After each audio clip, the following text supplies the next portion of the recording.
Alors, franchement, je connais peu de personnes qui n'ont pas redoublé au moins une année de fac. Et c'est que à 23 ans que j'ai eu le courage de 22-23 ans que j'ai eu le courage de poster mes conneries sur internet. Moi, j'ai grandi du coup vers Forbach et j'ai commencé à faire du théâtre là-bas. Que je parle tout le temps, que je crie tout le temps. Est-ce que le doublage, ce serait pas finalement un bon moyen de me canaliser et de gagner de l'argent?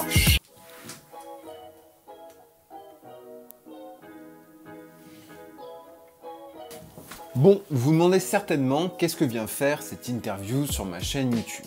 Alors, à savoir que ce n'est pas la première interview que je mène, vous pouvez déjà en trouver deux sur ma chaîne YouTube, deux qui ont été faites avec des tatoueurs que j'apprécie particulièrement. Si la profession de tatoueur vous a toujours intéressé, ça peut être très intéressant d'écouter ce que Johan et Julien ont pu me dire dans ces interviews. Et j'ai eu l'occasion sur Twitch d'interviewer Léana Montana, qui est originaire de Moselle, donc la région Lorraine, le Grand Est. Ceux qui me suivent sur Insta savent à quel point j'affectionne ma région et les talents surtout qui y naissent. Alors quand j'ai eu cette occasion d'interviewer une doubleuse professionnelle qui vient de chez moi, j'allais clairement pas la louper. On a déjà fait plusieurs vidéos ensemble que vous pouvez retrouver dans mes shorts sur YouTube, dans mes reels sur Insta ou encore sur TikTok. Et derrière ces justifications de création de contenu se cache aussi une autre raison. Si vous êtes comme moi, né dans les années 90, peut-être que vous avez développé une sorte de passion, d'intrigue très forte pour les comédiens de doublage français. En effet, peut-être que pour certains d'entre vous, si je vous dis Emmanuel Curtil, Brigitte Lecordier ou encore Donald Renew, peut-être que pour vous ces noms sont totalement inconnus, mais pour d'autres, il y a de fortes chances que vous ayez des étoiles dans les yeux qui apparaissent. Ces personnes sont des professionnels du doublage français. Vous avez pu les entendre en doublage de différents dessins animés, de films, de jeux vidéo. Bref, ce sont des voix qui ont accompagné notre enfance, notre adolescence et qui nous accompagnent encore dans l'âge adulte. C'est une profession qui intrigue beaucoup. En effet, on travaille avec sa voix, mais aussi on travaille avec son talent d'acteur. Bref, j'avais tout un tas de questions à poser que je n'aurais jamais pu poser à un autre comédien de doublage disponible, qui m'aurait donné autant de temps qu'a pu le faire Léana. Donc sans plus attendre, je vais vous laisser avec cette interview. J'espère qu'elle vous plaira autant qu'elle m'a plu. Vous pouvez laisser encore des questions dans les commentaires. J'essaierai de voir avec Léana si elle peut y répondre. Sinon, bien sûr, je vous invite à la suivre sur ses réseaux pour suivre les bêtises qu'elle peut publier, pour suivre son avancée dans le monde du doublage ou tout simplement son actualité. Et pour ceux qui attendent des vidéos plus en lien avec le métal, ne vous en faites pas, ça arrive. Après tout, dans ce métier, c'est un marathon où il faut durer, donc j'ai décidé de poster le contenu qui me plaît et non pas du contenu préformé, juste fait pour vous plaire à vous. Faut que ce soit donnant-donnant. Je me tais et on passe à l'interview. Bon, alors on va débuter cette interview comme prévu. Alors, donc pour rappeler, donc j'ai voulu... on a eu l'idée avec Léana lors de son passage dans mon cher studio vidéo, grand studio de tournage, de faire un live Twitch. D'où est venue l'idée de ce live Twitch? Du coup, moi déjà à la rencontre avec Léana, c'est d'un ami en commun, Quentin, que vous pouvez voir dans les vidéos. Personnellement, je suis très grand, enfin, je vais pas dire fan et incollable parce que c'est pas le cas, mais j'ai toujours été beaucoup fasciné par l'univers du doublage français. Donc quand on m'a donné l'opportunité de faire des vidéos avec une doubleuse professionnelle française qui plus est, originaire de Lorraine et de Moselle, c'était quand même une occasion à ne pas louper. Et du coup j'ai pu rencontrer Léana, on a pu faire pas mal de vidéos ensemble que vous verrez encore tout au long du mois de février, hein, parce qu'on en a un paquet, on en a fait pas mal quand même.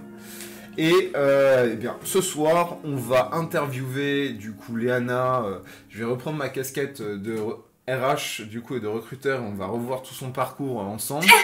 N'hésitez pas à réagir dans le chat s'il y a quelque chose il y a des questions qui vous viennent.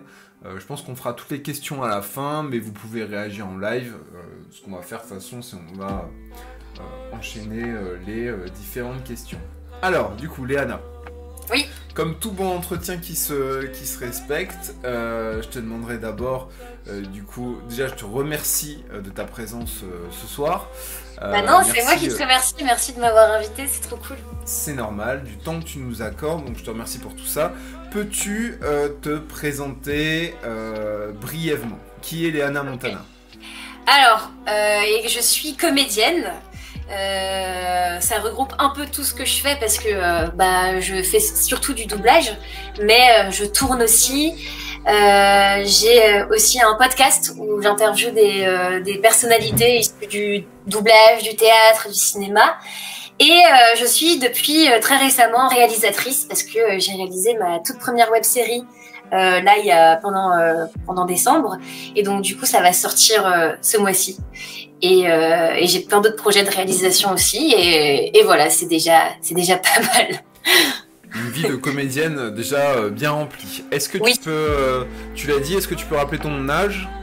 J'ai 23 ans. Voilà, déjà un beau parcours pour seulement 23 années de vie, donc encore plein de belles choses à avoir, en tout cas on te le souhaite.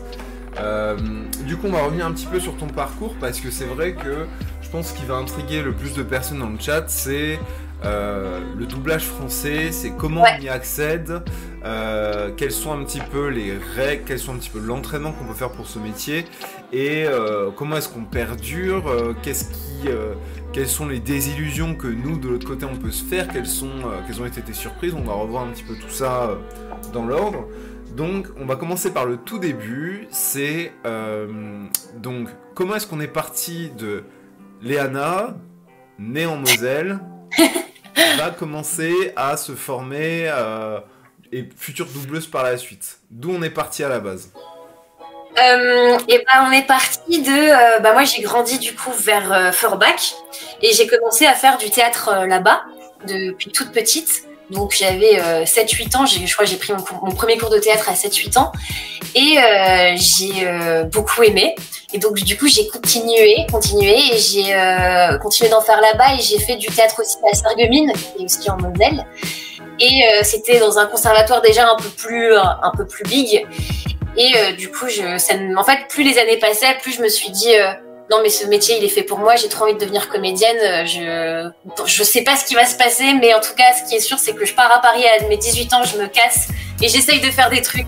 Et on voit que ça marche. Donc voilà.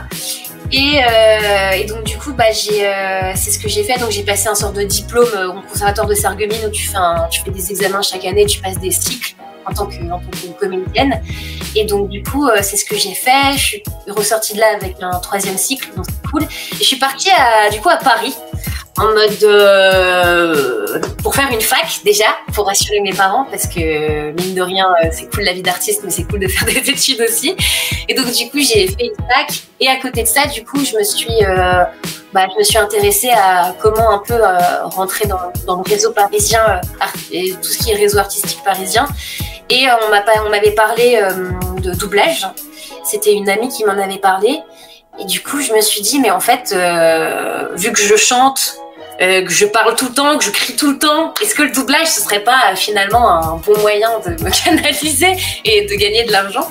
Et aussi parce que c'est très cool. Enfin, moi, je connaissais pas du tout le doublage en fait. Genre, je savais ce que c'était. Genre, j'avais vu des interviews de Brigitte Lecordier ou de Dorothée Pousseau et tout. Mais j'étais pas hyper renseignée sur ce domaine. Et donc du coup, en fait, ce que j'ai fait pour essayer d'en savoir plus, c'est que j'ai démarché un studio de doublage qui était pas mal. Et donc du coup, je leur ai dit que j'étais comédienne, que j'avais 18 ans, que j'avais envie de faire du doublage.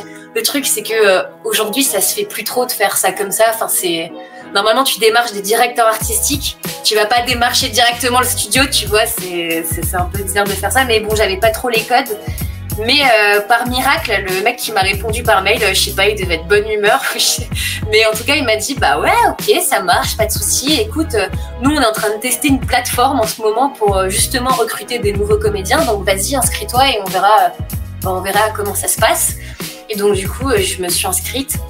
Et genre 2 mois plus tard, ils ont fait et en fait, il y avait une directrice artistique qui est un peu en cinéma l'équivalent d'une directrice de casting, en gros. Parce qu'une directrice artistique, c'est celle qui va te mettre sur des rôles en doublage, c'est elle qui va te diriger sur le plateau, etc. Donc voilà. Et donc, du coup, je passe une première audition avec une directrice artistique. Je vais là-bas et tout. Et en fait, ça se passe très, très bien.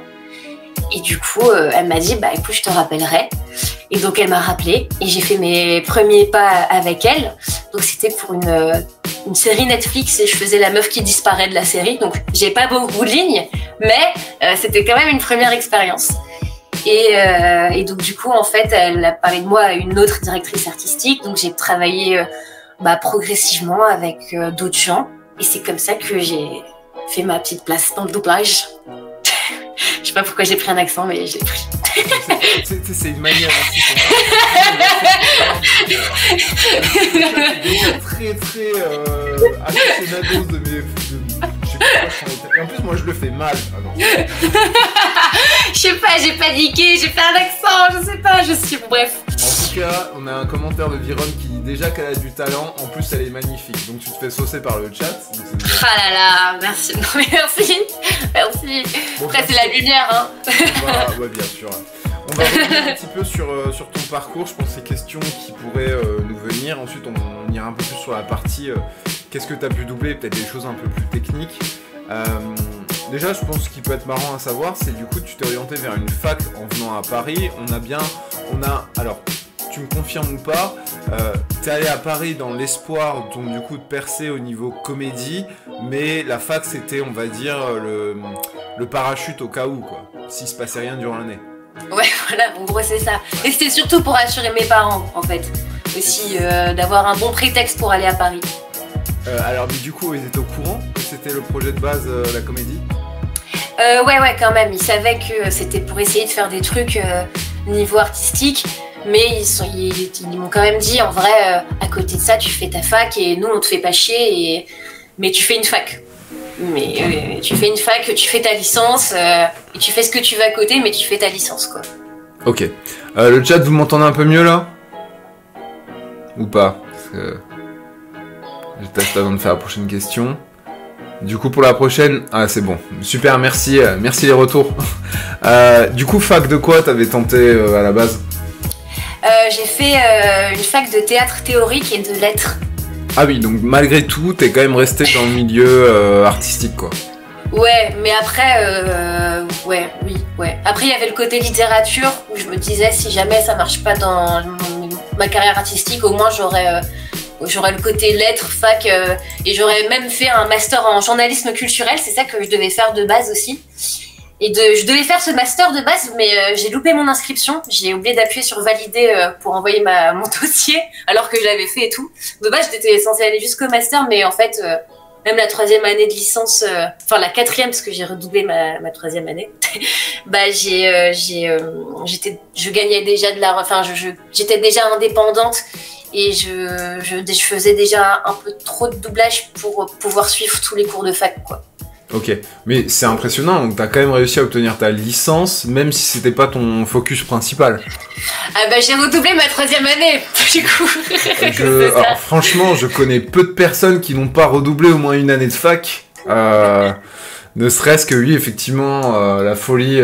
Ah, je parle comme un vieux, là. La folie de la jeunesse. Mais bon, je pense qu'on a tous, même moi, en premier, j'ai gaspillé des années quand je suis arrivé à la fac parce que la fête, parce que tout ça, parce que pas envie de bosser, en fait.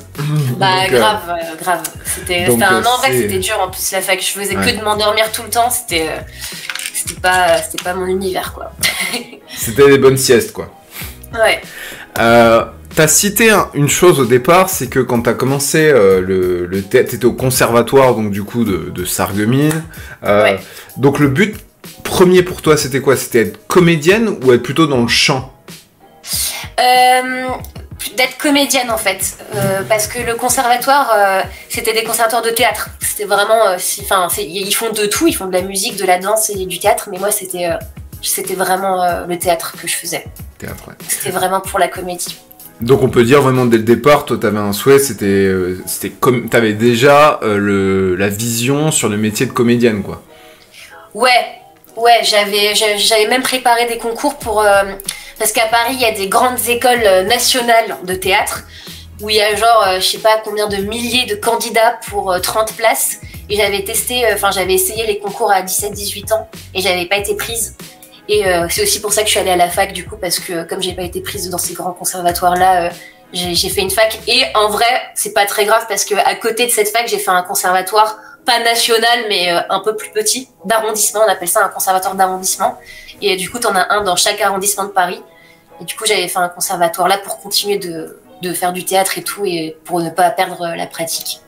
Donc, voilà. Si on reprend, tu vois, par rapport à ton âge, tu vois, si on revient un petit peu en arrière, lorsqu'est venu chez toi le souhait d'être comédienne, c'est assez curieux de se dire que en étant jeune, t'as quand même voulu prendre le chemin traditionnel, alors qu'aujourd'hui on le voit, même si c'est pas la voie préférée ni la voie où on développe peut-être le plus son talent, mais beaucoup de personnes visent la comédie une fois qu'ils se sont fait connaître sur internet, en faisant des vidéos, en faisant autre chose, qui est quand même aujourd'hui une voie qui est un peu plus... je vais pas dire que c'est la facilité, parce que travailler sur internet, je suis témoin, c'est très compliqué, mais ça peut ouvrir des portes aussi plus rapidement. C'est pas quelque chose que t'avais envisagé dès le départ ? De faire de la création sur internet ? Ouais, la création sur internet pour devenir comédienne après. Bah en fait, pour être honnête, depuis toujours je l'envisageais. Genre depuis ado, depuis toute petite, je filme des trucs, je fais des blagues avec ma caméra et tout. Et c'est que à 23 ans que j'ai eu le courage de 22-23 ans que j'ai eu le courage de poster mes conneries sur internet.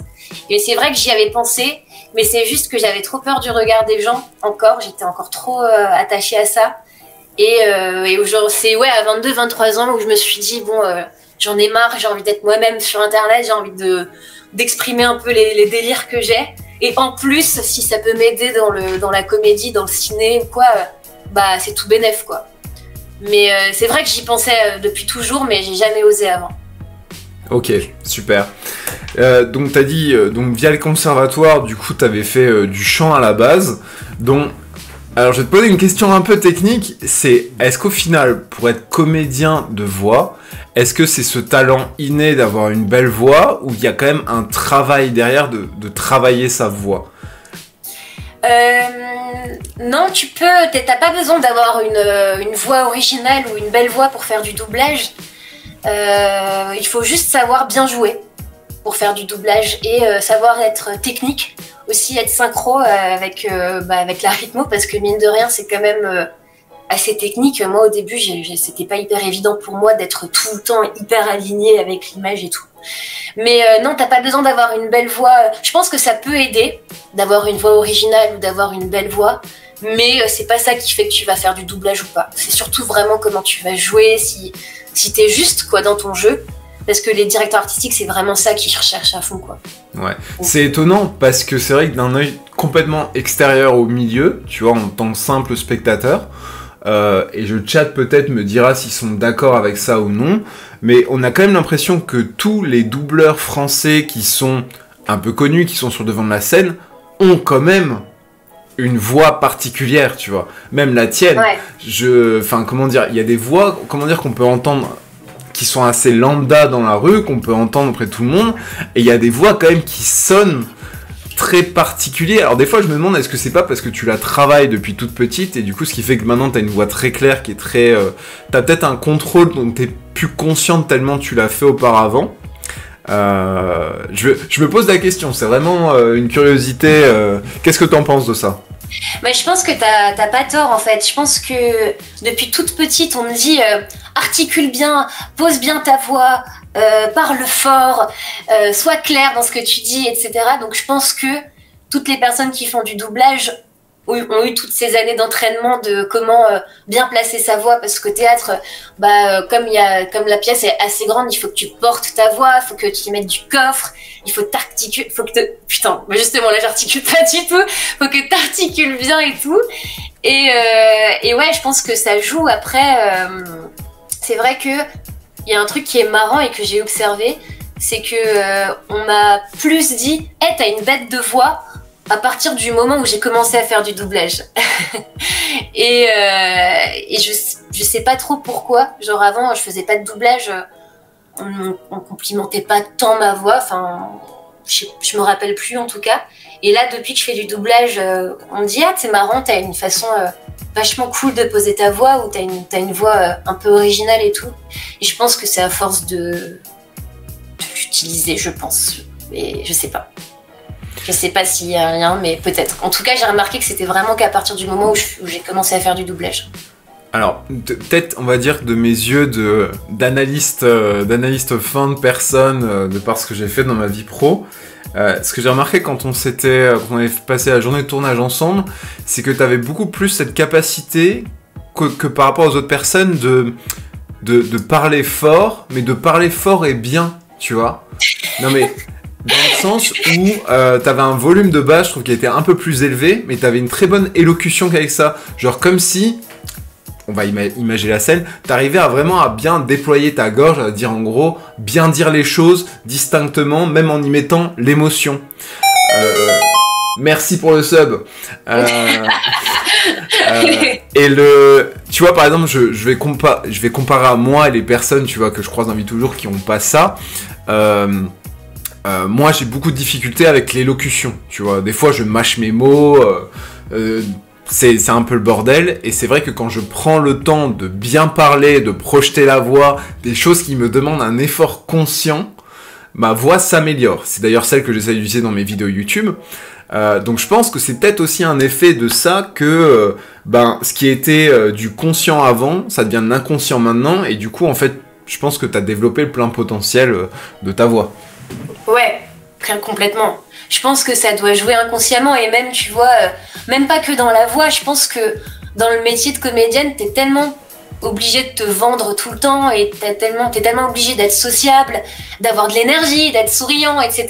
que je pense, de base, je suis quand même vachement joyeuse et tout, mais je pense qu'aujourd'hui, quand je rencontre quelqu'un, c'est hyper naturel pour moi maintenant d'être tout de suite dans un rapport de communication, d'être dans la sympathie et d'être vraiment dans la rencontre et tout, et de m'intéresser profondément aux gens, et chose que j'avais pas forcément quand j'étais ado, où j'étais contente de rencontrer les gens, mais j'en faisais pas je le ritualisais pas autant que maintenant, je pense. Et ça c'est pareil, je pense que c'est un truc qui est venu parce que en tant que comédien, t'es aussi, c'est vrai, t'es aussi dans un truc un peu, pas d'apparence, mais presque en fait, ni de performance, mais en tout cas un truc qui s'y rapproche, tu vois, un truc où t'es dans la présentation, quoi. Ok. Ouais, je comprends, en tant que comédien, je pense que tu peux pas vraiment te permettre d'être timide. Après, il y en a beaucoup des comédiens timides. Ouais, j'ai beaucoup d'amis qui justement ça les fait chier d'être timides parce qu'ils ont du mal par exemple en doublage, je connais des gens qui sont plutôt introvertis, etc., qui ont du mal à démarcher à démarcher des directeurs artistiques, etc., parce que c'est hyper compliqué quand t'es timide et tout, mais après par exemple au théâtre, les gens timides ils se transforment littéralement sur scène, et ça c'est trop chouette, quoi. Ça, j'en doute pas, ça va être assez impressionnant. Je profite, on n'a pas beaucoup de questions dans le chat, donc je vais rebondir direct. Donc bonsoir à Chloé qui a rejoint. Il y a Awesome qui nous dit, quand on a tendance à ne pas aimer sa voix, on a tendance à ne pas trop aimer notre voix naturelle. Toi, au bout de X années, du coup, toi, t'es totalement à l'aise avec ta voix. Oui, aujourd'hui, ouais, quand même. Ouais. Moi, je pense que tu l'as pas, ce truc de « Ah, je déteste ma voix, je déteste m'entendre, arrête !» Je pense que tu travailles avec, donc... Non, ça va, mais par contre, quand j'entends des trucs que j'ai doublés, où je me trouve un peu nulle au niveau du jeu, je suis en mode « Oh là là, l'enfer du truc, je peux pas m'entendre, quoi, ça me crispe. » Mais c'est quand je me trouve pas bien au niveau du jeu. C'est surtout ça, quoi. Ok, c'est intéressant. Alors... T'as cité du coup que t'as démarché des studios. Alors du coup, avec quoi on démarche des studios? C'est quoi le matos qu'on leur propose? C'est comment ça passe? Par un mail, un appel, les voir en vrai, avoir des contacts? Comment ça se passe cette partie-là? Ça se passe par un peu tout ce que tu viens de décrire. Quand j'ai commencé, j'avais aucun contact. Ce que j'ai fait du coup, c'est que j'ai envoyé ce mail à ce studio. Mais normalement, tu viens avec une bande démo. Et la bande démo, c'est genre un montage de tous les trucs que tu as doublés, tous les extraits où tu te trouves bien, tu les mets dans une bande démo et tu démarches les directeurs artistiques avec ça. Et donc du coup aujourd'hui c'est ce que je fais. Il y a plusieurs façons de démarcher. Il y a des gens qui vont attendre devant les studios, qui vont un peu repérer les directeurs artistiques et qui vont leur donner leur CV. Moi, j'avoue, je suis pas assez courageuse pour faire ce genre de truc, donc je démarche énormément par mail. Et du coup, j'envoie ma bande démo par mail, tout simplement. Et aussi, quand tu es un peu dans le métier, tu peux, par exemple, ce que tu peux faire, c'est quand tu travailles avec quelqu'un, tu lui demandes d'ailleurs, enfin voilà, moi je cherche à avoir plus d'expérience. Est-ce que t'as pas un directeur artistique qui, je sais pas moi, qui cherche une jeune voix féminine un peu comme la mienne, etc. Tu peux faire ça comme ça. Tu peux faire le réseau. Ça joue énormément. Je sais qu'aujourd'hui j'ai la chance d'avoir des DA aussi qui me conseillent directement à d'autres DA. Et du coup, ça fait un effet boule de neige. Et du coup, il y a un moment où t'es même plus tant obligé de démarcher, quoi. Parce que les DA le font à ta place et que le milieu est très très petit. Donc du coup, les gens savent vite entre eux. Et donc parfois, il suffit de peu de temps pour t'installer vraiment dans le métier, quoi. Ok. T'as cité, il y a des gens qui attendent devant les studios et qui donnent leur CV. Alors je sais qu'en tant qu'ancien RH recruteur, c'était quelque chose qui m'énervait particulièrement, parce que quand on se dit qu'il y a internet et tout, parce qu'un CV on devait... Bon bref, je passe les détails. Est-ce que c'est pas du coup une pratique un petit peu vieille qui va plus saouler les gens, à moins vraiment t'interpelles quelqu'un avec une voix incroyable et puis il se dit oh putain pas mal et il garde le CV dans la poche, ou vraiment c'est quelque chose maintenant qui se fait plus trop et c'est même un peu has-been? C'est marrant que t'en parles parce que c'est vrai que dans le métier, t'as des DA, ça les saoule, de fou, genre. Ils sont vraiment en mode, ils vont pas les calculer, les gens qui vont donner des CV, tu vois, parce qu'en fait, il y en a tellement tout le temps, tous les jours devant les studios que, à un moment, en tant que DA, tu n'as plus l'énergie de recevoir à chaque fois le CV de quelqu'un, de parler avec lui, etc. Donc, c'est pour ça que je le fais pas aussi, parce que je sais que les DA, ça les saoule un peu, tu vois. Est-ce que tu dis qu'il y a beaucoup de candidatures, alors je suppose comme ça que va y avoir des gens qui ont un vrai background comme toi de comédienne et tout, et je suppose que t'as un peu aussi monsieur tout le monde qui tente sa chance un petit peu au culot, et c'est peut-être ça qui les agace le plus, quoi. C'est que c'est des gens qui sont non professionnels, qui donnent un torchon en papier ou des trucs pas... Enfin ça fait très pas sérieux comme candidature, quoi. Je pense que ça doit jouer. Je pense qu'il y en a qui viennent en ne faisant pas de théâtre. Et je pense que ça les dessert du coup de dire qu'ils font pas de théâtre, parce que c'est tellement essentiel de savoir jouer pour doubler, quoi. C'est la base même du truc que ouais, je pense que c'est aussi ça qui les énerve. Mais je pense que c'est... parfois, t'as des gens qui le font mal aussi, je pense aussi. Par exemple, parfois, t'as des gens qui vont manger et les gens ils veulent pas être dérangés quand ils mangent, tu vois, parce que parfois les studios de doublage ils sont un peu en sorte que par exemple la cantine elle est dehors et à l'entrée, donc du coup les gens qui viennent démarcher ils voient tout le monde manger, tu vois, et parfois ils veulent manger tranquille, ils veulent pas être dérangés, ce que je comprends aussi, tu vois. Mais en fait t'as des directeurs artistiques aussi qui sont un peu cruels, parce que ils sont un peu secs avec les gens qui viennent démarcher, et les gens qui viennent démarcher, c'est des gens qui doivent se nourrir aussi, qui ont des rêves. C'est pas que des gens qui viennent faire chier, tu vois. C'est aussi des gens qui même ont fait plein d'années de théâtre comme moi, qui veulent leur faire leur métier, ce serait leur rêve, et donc du coup, parfois, c'est un peu compliqué, quoi. Ok. T'as cité que tu donnes des bandes démos du coup pour faire tes candidatures, par exemple, pour te faire remarquer. Mais les bandes démos, ça va être quand t'as déjà tourné quelque chose, quand t'as jamais rien fait. Qu'est-ce que tu peux proposer en fait à un directeur? Moi, ce que j'avais fait du coup, parce qu'on m'avait demandé d'envoyer une démo, mais alors que j'avais rien fait en doublage, ce que j'ai fait, c'est que j'ai pris mon micro et j'ai fait 1 minute de montage où j'incarnais des dialogues Disney, des dialogues de tout et de rien. J'avais incarné des lignes de rebelles dans Disney, je me souviens, j'avais fait des voix de petites filles, j'avais fait une voix de sorcière. Je me suis dit, j'en ai aucune idée de si ça va fonctionner, si c'est bien ce que je fais. Et donc, mais c'est ce que j'ai envoyé. Ouais, c'est ce que j'ai fait. Après, aujourd'hui, maintenant, je sais pas si tu vois ce que c'est le fandub dans le doublage. Ça me dit quelque chose, mais si tu peux nous redire ce que c'est pour tout le monde. En gros, le fandub, c'est faire des doublages qui existent déjà, mais les refaire avec moi, par exemple, j'ai envie de refaire la scène, je sais pas moi, dans un film, genre Spider-Man par exemple. Je vais prendre un extrait du film, je vais faire moi-même la rythmo et je vais redoubler ce qui existe déjà en fait. Et du coup, aujourd'hui, il y a beaucoup de gens qui démarchent des directeurs artistiques avec des fan-dubs, donc des doublages faits maison un peu, tu vois. Et avec ce qu'ils ont, et donc du coup, c'est comme ça qu'ils démarchent aussi les directeurs artistiques.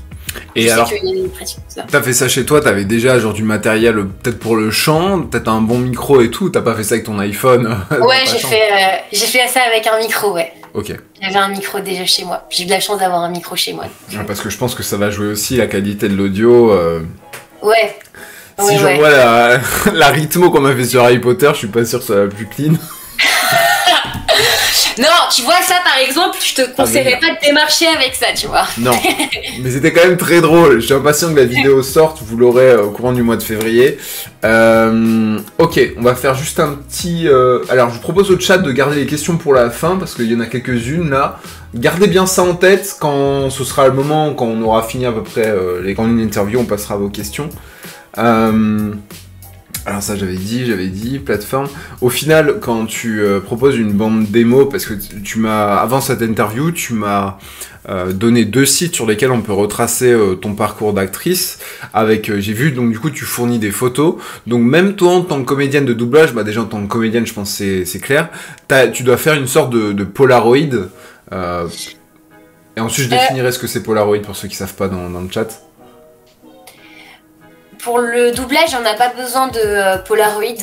Là, j'ai des photos parce qu'en fait, ce que je t'ai envoyé, c'était un site. C'était le site de mon agence. Et en fait, ça, c'est surtout pour le ciné. Parce que je tourne aussi à côté. Donc, ça permet au directeur de casting de voir la tête que tu as. Globalement.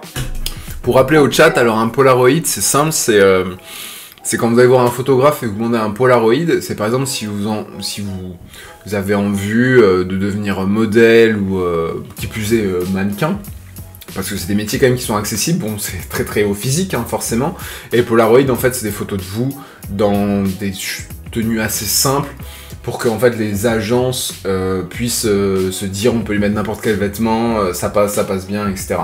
Et d'ailleurs, chose à dire, si un jour vous êtes intéressé par ça, tentez quand même votre chance, parce que on vit dans une ère où il n'y a plus il y aura toujours une petite discrimination physique si vous rendez bien aux photos forcément, mais globalement tout le monde a sa chance, peu importe votre morphologie, votre couleur, votre truc, etc. Maintenant il y a de la place pour tout le monde, faut pas hésiter, il n'y a plus de barrière.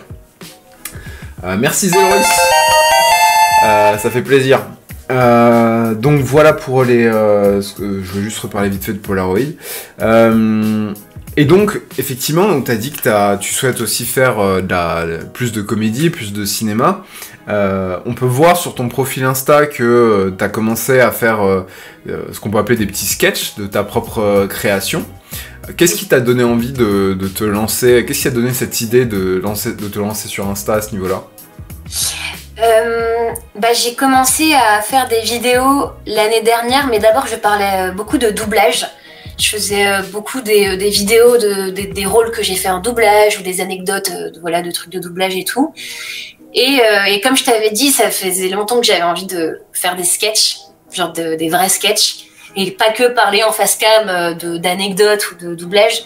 Et donc du coup, j'ai fait un premier sketch qui était pas très drôle en vrai. Genre quand je me rappelle, je l'ai montré à ma famille, ils étaient en mode c'est cool, tu joues bien, mais c'est un peu triste, non? Et du coup, je me suis dit bon, vas-y, c'est pas grave, je le poste. Comme ça, je le fais et après je ferai les autres, ça sera plus simple, etc. Mais j'avais vraiment envie d'exprimer toutes les idées que j'ai en tête, qui me font rire, et de les partager aux gens. Et aussi parce que aujourd'hui dans le ciné, c'est un peu triste, mais à la fois c'est chouette aussi parce que c'est une carte à jouer, mais les réseaux sociaux, ça a fait beaucoup. Et je me suis dit, mais j'ai trop d'idées dans ma tête que j'ai envie de partager. Et en plus, dans le métier, c'est chouette d'avoir une petite communauté sur Internet, donc... vas-y, je le fais, et puis voilà. Mais ce que je te disais, c'est que j'avais très peur du regard des gens, et j'avais même pas tant peur du regard des inconnus, j'avais plus peur du regard des gens avec qui j'allais bosser en doublage, qui me voient débarquer en studio alors que la veille j'ai fait un sketch où je me déguise en Shrek, tu vois. Et je me suis dit, putain, c'est un peu chaud, et en même temps, je l'ai quand même fait, et aujourd'hui, les gens qui voient mes vidéos dans le doublage, ils trouvent juste ça drôle, et il n'y a pas du tout de moquerie ou de jugement. Au contraire, ils sont en mode, mais vas-y, c'est trop marrant ce que tu fais, donc ça va, je suis apaisée maintenant. J'ai pris mon courage à deux mains, c'était difficile de me lancer, mais je suis contente de l'avoir fait. Donc effectivement, ce qui est sympa, c'est de voir que en tant que comédienne, tu prends un petit peu, tu as toutes les cordes à ton arc, hein, entre l'agence, toi tu fais ta réalisatrice, comédienne de voix, donc tu as mis toutes les chances de ton côté, et donc maintenant on voit bien que c'est le parti comédienne de voix qui marche le plus pour toi actuellement. On va aller un peu plus en détail sur tout ce que tu as pu doubler ou voilà les petites anecdotes que tu as pu avoir. Juste avant, il y a une question un petit peu cruciale, je pense à poser, c'est est-ce que pour toi être comédienne de doublage c'est la finalité, ou si tu pouvais être comédienne à plein temps physique au cinéma, est-ce que ce serait pas plutôt ça ton désir? Eh ben, j'y ai beaucoup réfléchi. Et c'est vrai que c'est un peu compliqué parce que j'aimerais ni abandonner ni l'un ni l'autre, tu vois. Genre, évidemment, moi, j'adorerais tourner dans des films et vivre des tournages et être actrice en physique. Mais en même temps, ça me rendrait un peu triste de délaisser complètement le doublage. Et moi, dans la vie idéale, ce serait genre, par exemple, de faire des films qui me touchent de fou, de faire des rôles qui me touchent de fou dans le ciné, mais à côté, faire aussi des trucs de doublage qui sont sympas, genre des films d'animation, des trucs comme ça. Et en vrai, je pense que l'idéal, ce serait peut-être de faire coexister les deux. Mais parce qu'aujourd'hui, j'ai découvert le doublage et c'est trop bien, mais c'est vrai que de base, c'était aussi du ciné que je voulais faire absolument. Et du coup, je sais pas. Les deux. J'arrive pas à répondre à la question. Il n'y a pas de problème. Et là, ce qui peut être assez intriguant pour nous, c'est... alors, on peut voir souvent des stars de cinéma, des comédiens déjà bien aguerris, faire du doublage de temps en temps. Mais on voit très peu de comédiens de doublage faire de l'acting. Par exemple, je crois que j'ai jamais vu Dorothée Pousseau dans une série ou dans un film, ni Brigitte Lecordier. On dirait qu'un petit peu ça, il y a une partie qui arrive à naviguer un petit peu, mais l'autre partie reste vraiment dans son camp. Ouais, c'est pas étonnant parce que alors Dorothée Pousseau, il me semble qu'elle a quand même fait pas mal de films. Elle tourne quand même, Dorothée Pousseau. Brigitte, je sais pas du tout. Mais en fait, c'est un peu compréhensible parce que le doublage, quand t'es bien installé dedans, tu gagnes très bien ta vie. Et en fait, le cinéma, c'est beaucoup plus dur d'accès. Donc, je peux comprendre qu'il y ait des comédiens de doublage qui sont en mode « Mais attends, moi j'ai une bête de carrière dans le doublage. Il y a même des gens qui aiment mon travail dans le doublage. Pourquoi je partirais de là si c'est pour faire genre 2 jours de tournage sur un truc où on va pas me calculer, où je vais devoir jouer un caissier, ou tu vois. Et du coup, je pense que le doublage, c'est un endroit très confortable pour les comédiens. Et que c'est pour ça que quand on y goûte, on reste un peu dedans parce que tu joues, c'est très spontané, t'as pas de texte à apprendre, tu peux vite prendre ta place dedans quand t'es bon. Et alors que le cinéma, c'est beaucoup plus compliqué, il y a beaucoup plus de gens, c'est beaucoup plus fermé. Et donc forcément, quand t'es dans un endroit qui est stimulant et qui plus est confortable, je peux comprendre qu'on a moins envie de sortir de ça. Ok, super, merci pour ces infos. Bon, on va rentrer un petit peu plus dans le vif du sujet. Léana, qu'as-tu doublé? C'est très solennel. C'est hyper solennel. Waouh. Non. Alors j'ai doublé. Déjà le plus gros rôle que j'ai fait, c'était pour un DreamWorks qui s'appelle Ruby l'ado Kraken.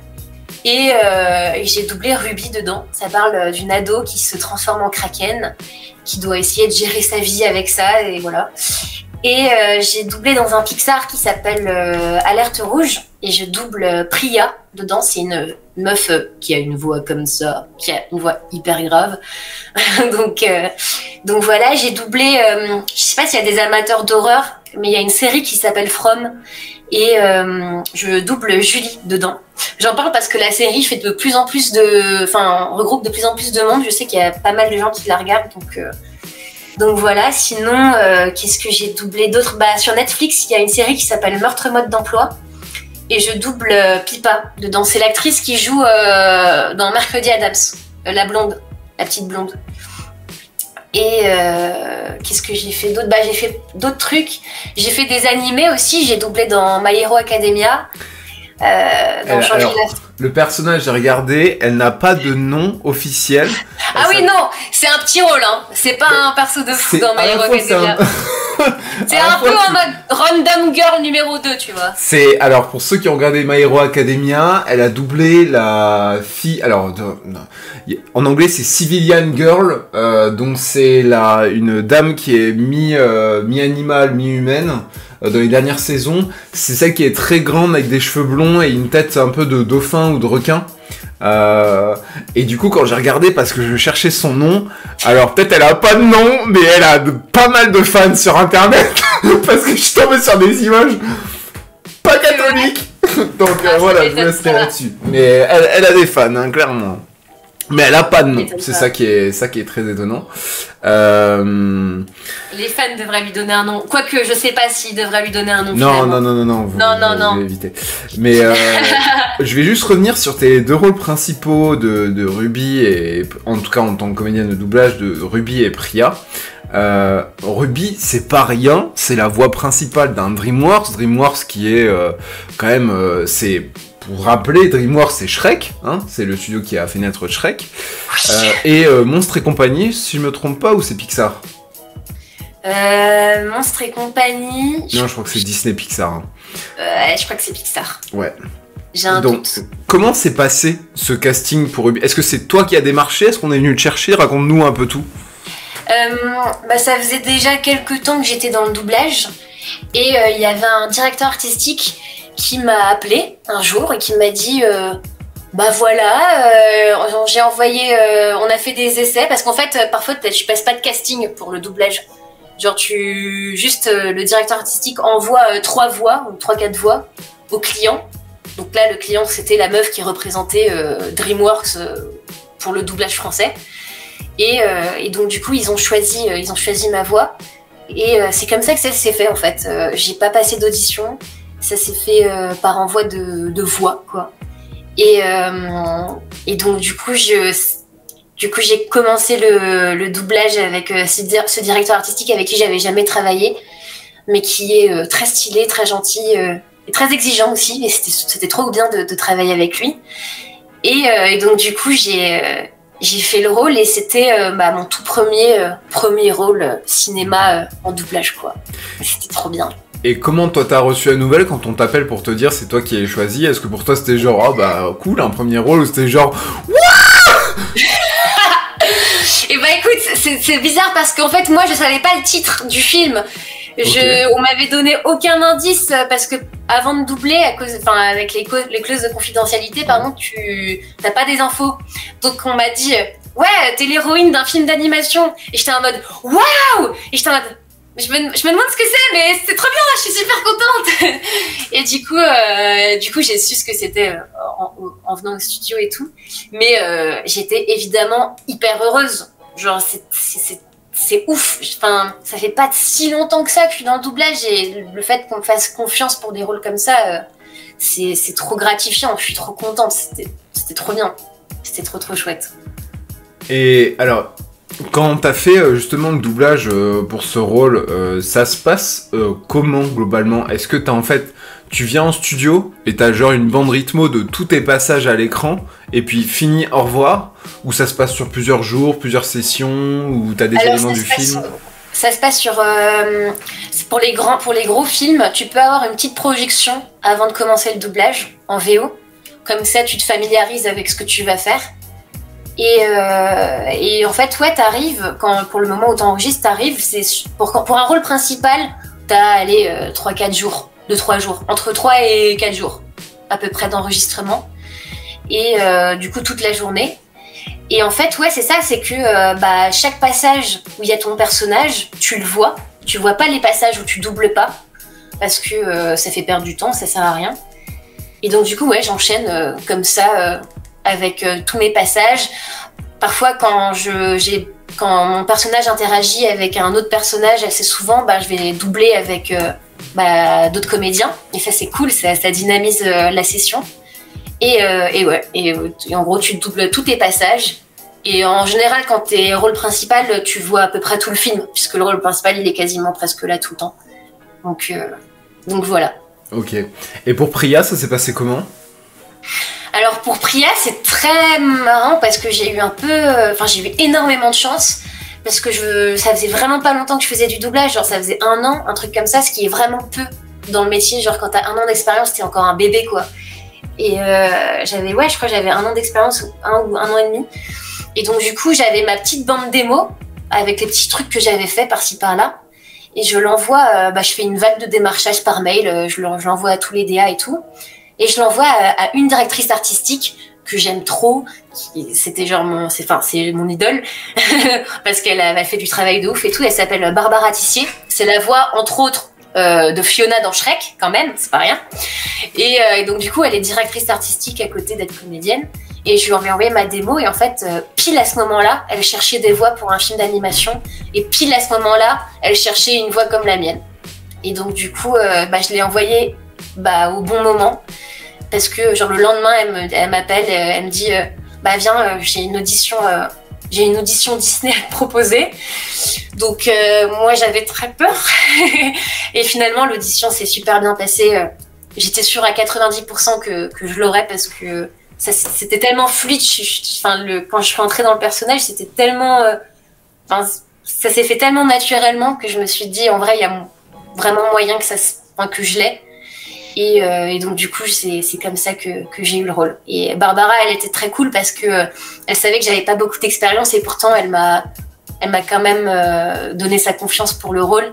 Et elle a quand même elle m'a fait confiance et ça c'est très chouette.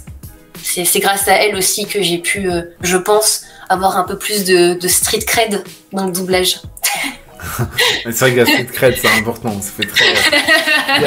Il y a une chose intéressante que tu as citée, c'est-à-dire que le rôle de Priya, alors personnellement j'ai pas vu Alerte Rouge, mais maintenant ça m'intrigue, je vais peut-être le regarder.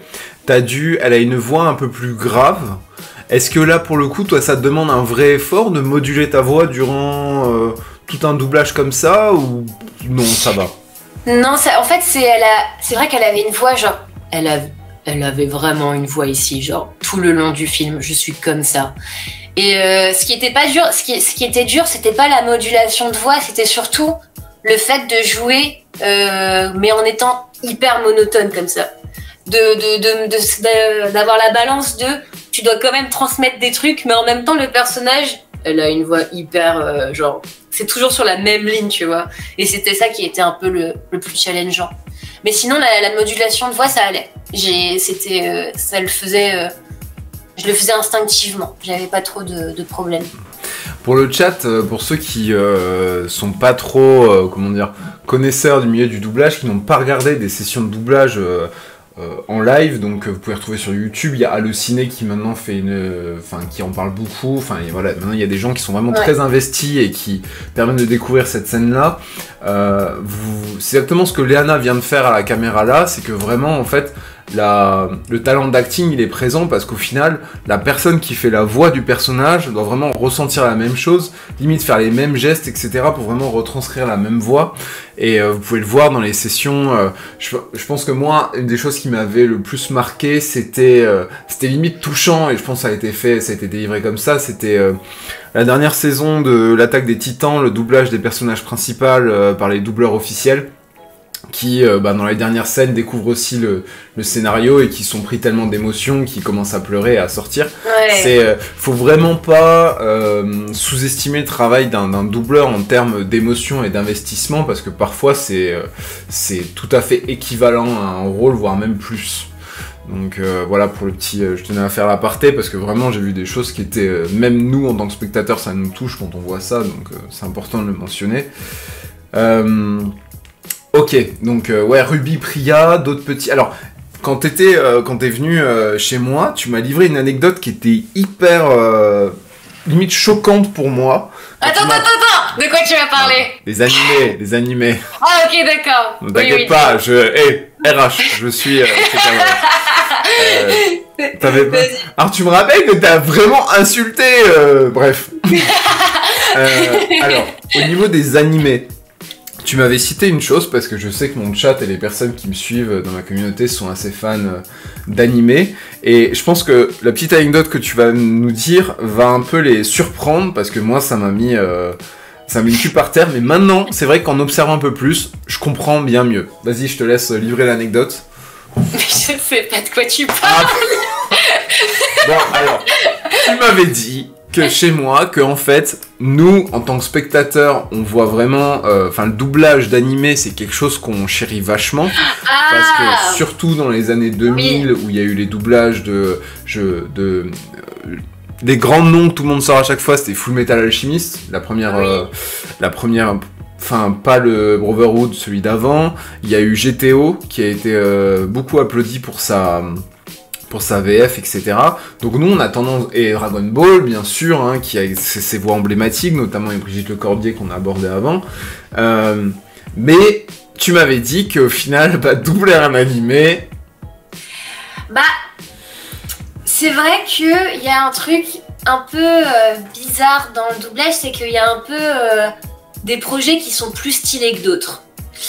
Par exemple, le truc le plus stylé en doublage en tant que comédien, là où tu as plus de crédibilité, c'est vraiment les films en live action au ciné, genre. Quand tu doubles ça, quand tu as ta voix au cinéma, quand tu fais du doublage, c'est que voilà, t'es bien, tu vois, t'es bien. Et en fait, l'animé, en fait, finalement, c'est pas le truc le plus hype quand t'es comédien de doublage. Après, je sais qu'il y a... il y a des trucs en animation, par exemple, les films d'animation, genre Disney, Pixar, ça va être hype. En tant que comédien de doublage, ça va être bien vu. Mais quand tu fais des animés, c'est vrai que... Alors, c'est pas pour tout le monde, hein, c'est vraiment pour les DA qui sont un peu en mode vieille école... et qui comprennent pas qu'il y a une fanbase derrière ça, mais ils sont en mode une personne qui a doublé que des animés, c'est pas... ça m'intéresse pas. T'as des DA qui peuvent être comme ça, tu vois. Et parce que pour eux, c'est trop cartoon, quoi. C'est trop... Ils se projettent pas dans un jeu type plus film, cinéma, des trucs comme ça, tu vois. Mais oui, c'est un peu vrai, quand même. Mais du coup... pardon. Je te laisse finir. Non, vas-y. Du coup, juste, je connais plein de gens qui font quasiment que du doublage d'animé et qui sont très bien, qui se sentent très bien et qui sont très bien dans ça et qui peuvent être d'ailleurs très bien dans d'autres domaines de doublage et qui savent qu'il y a une vraie communauté derrière et tout, et ils sont conscients et c'est vrai, en même temps, il y a une vraie communauté derrière. Le doublage d'animé est hyper scruté. Donc, ils ont raison de continuer d'en faire et à la limite de faire moins de doublage live et plus de doublage d'animé, parce que c'est trop bien de faire de l'animé aussi. Mais c'est vrai qu'il y a certains DA qui sont un peu vieille école et qui sont en mode c'est pas intéressant pour moi de t'engager si t'as fait que des animés, tu vois. Tu m'avais dit aussi, il y avait aussi le fait que, vu que sur un animé, les bouches sont bien plus rigides, que c'était un peu plus facile à doubler en termes de lip sync. Ouais, c'est un peu plus simple de doubler sur de l'animation. Ouais. Par rapport à un Pixar, il y a vraiment le Pixar va être plus compliqué, vu qu'on est sur une animation 3D. Enfin, Pixar, DreamWorks, dessin animé, ce genre de choses-là. Ouais, je pense que c'est un poil plus compliqué. Mais vite fait, hein, parce que l'animation, c'est quand même... c'est vraiment pas aussi... c'est beaucoup plus facile que de doubler des trucs en live. Surtout quand le truc en live, c'est des langues qui fonctionnent différemment, genre comme le coréen par exemple, où c'est une façon d'articuler, une façon de poser, de finir les phrases qui est complètement différente à la langue française ou même d'autres langues. Du coup, ouais, c'est plus compliqué le live, quoi, en termes de lip sync. Question qui me vient, et je t'avais même pas posé ça quand t'étais venu chez moi, mais c'est un truc que j'ai déjà pu voir sur les forums, les discussions, certaines vidéos, et je sais qui est responsable, genre, quand toi tu vois la rythmo, quand t'es en train de doubler un DreamWorks, peu importe, un cinéma, ce que tu vois affiché comme ligne de texte, c'est quelqu'un d'autre qui le gère, parce que parfois, tu sais, j'avais entendu qu'il y avait quand même une très grande importance de quand on va, par exemple, un film américain un film en anglais, pardon, on va vouloir donner des voix françaises, il faut que dans la phrase prononcée en anglais, qu'on prenne les mots qui correspondent le plus au mouvement de la bouche par rapport à ce qu'il y a à l'écran. Par exemple, si le mec fait une phrase comme ça, mais qu'en français il faudrait qu'elle soit comme ça la phrase, ben on va chercher à la raccourcir au max. Ça, c'est pas le travail du doubleur, ça c'est le travail de l'adaptateur. C'est l'adaptateur qui s'occupe de la traduction et qui s'occupe à faire en sorte que ça rentre dans les lèvres d'un comédien, quoi.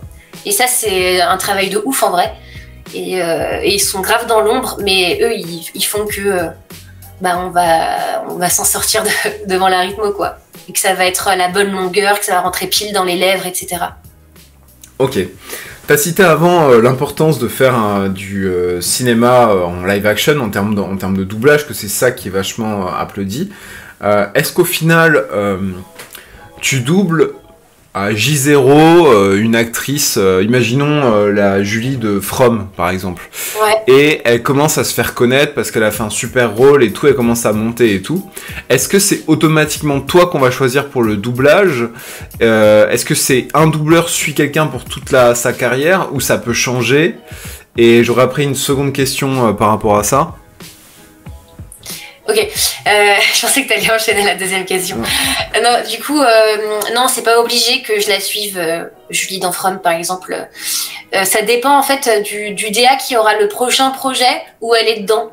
Genre si il pense à voir s'il y a quelqu'un qui l'avait déjà doublé auparavant et qui voit que je l'ai fait, il peut m'appeler, mais même s'il le voit, il peut se dire « Ah bah non, moi je trouve qu'une autre comédienne lui passerait mieux à cette actrice. » Donc c'est pas du tout automatique de s'approprier un peu les acteurs.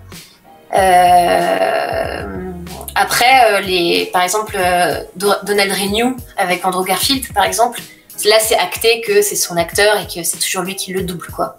Mais c'est vraiment, il faut qu'il y ait une fréquence et un sorte d'alignage de planètes pour qu'à chaque fois le comédien de doublage reprenne l'acteur pour que ça devienne vraiment l'acteur qui double, quoi. Ouais, donc c'est plus un coup de chance d'avoir un doublage d'un acteur qui ensuite finit plus célèbre par la suite. C'est pas genre un automatisme de se dire toi t'as doublé ça, je sais pas moi, t'as doublé Vanessa Hudgens à High School Musical et tu la doubleras encore 20 ans plus tard dans un autre rôle. Donc c'est pas du tout automatique. Non, c'est pas du tout automatique. Ok. Pas du tout. C'est plus un truc à l'ancienne parce que par exemple, je prends un tout autre exemple. Les doubleurs qui ont doublé les comédiens dans Friends, je sais que la doubleuse de Rachel Aniston l'a quand même suivi encore après pour d'autres films. Ça c'était un peu un coup de bol, quoi. Il y a eu 10 ans de Rachel et du coup les gens ont dit ça c'est la voix de Rachel. Oui, je pense que aussi le fait que tu suis un acteur sur des saisons, sur une longue série, ça joue à ce qu'on te la donne plus aussi après. Je pense que ça joue, t'as raison. La question que je voulais te poser avant, mais du coup tu y as partiellement répondu, c'est j'allais te dire au final, pour un comédien de doublage, est-ce que c'est pas le jackpot de doubler un acteur à ses débuts et que la voix matche bien et que cet acteur devienne célèbre par la suite? Si, de fou.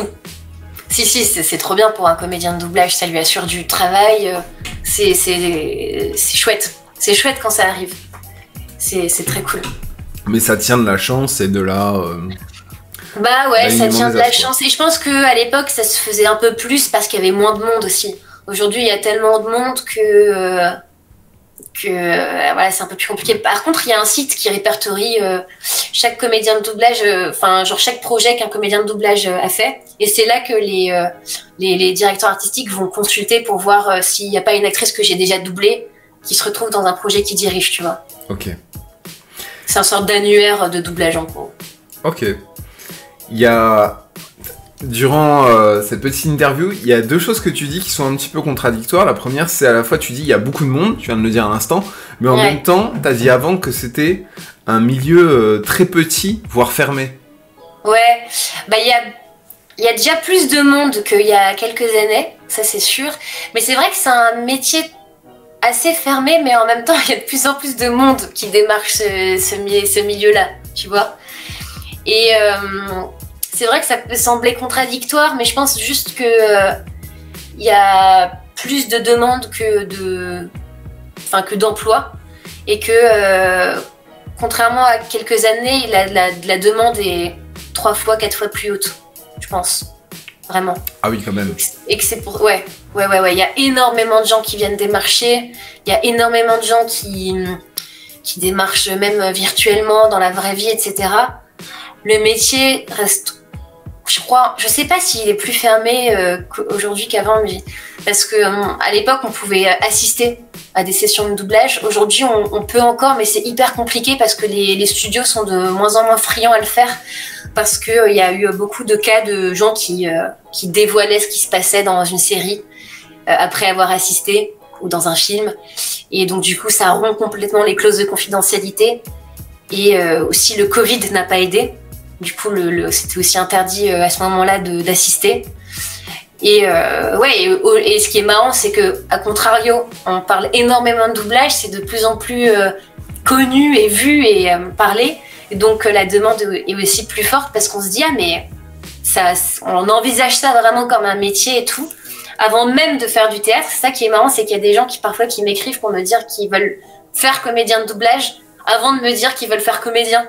Et du coup, on le voit vraiment comme un métier stylé, je crois, aujourd'hui.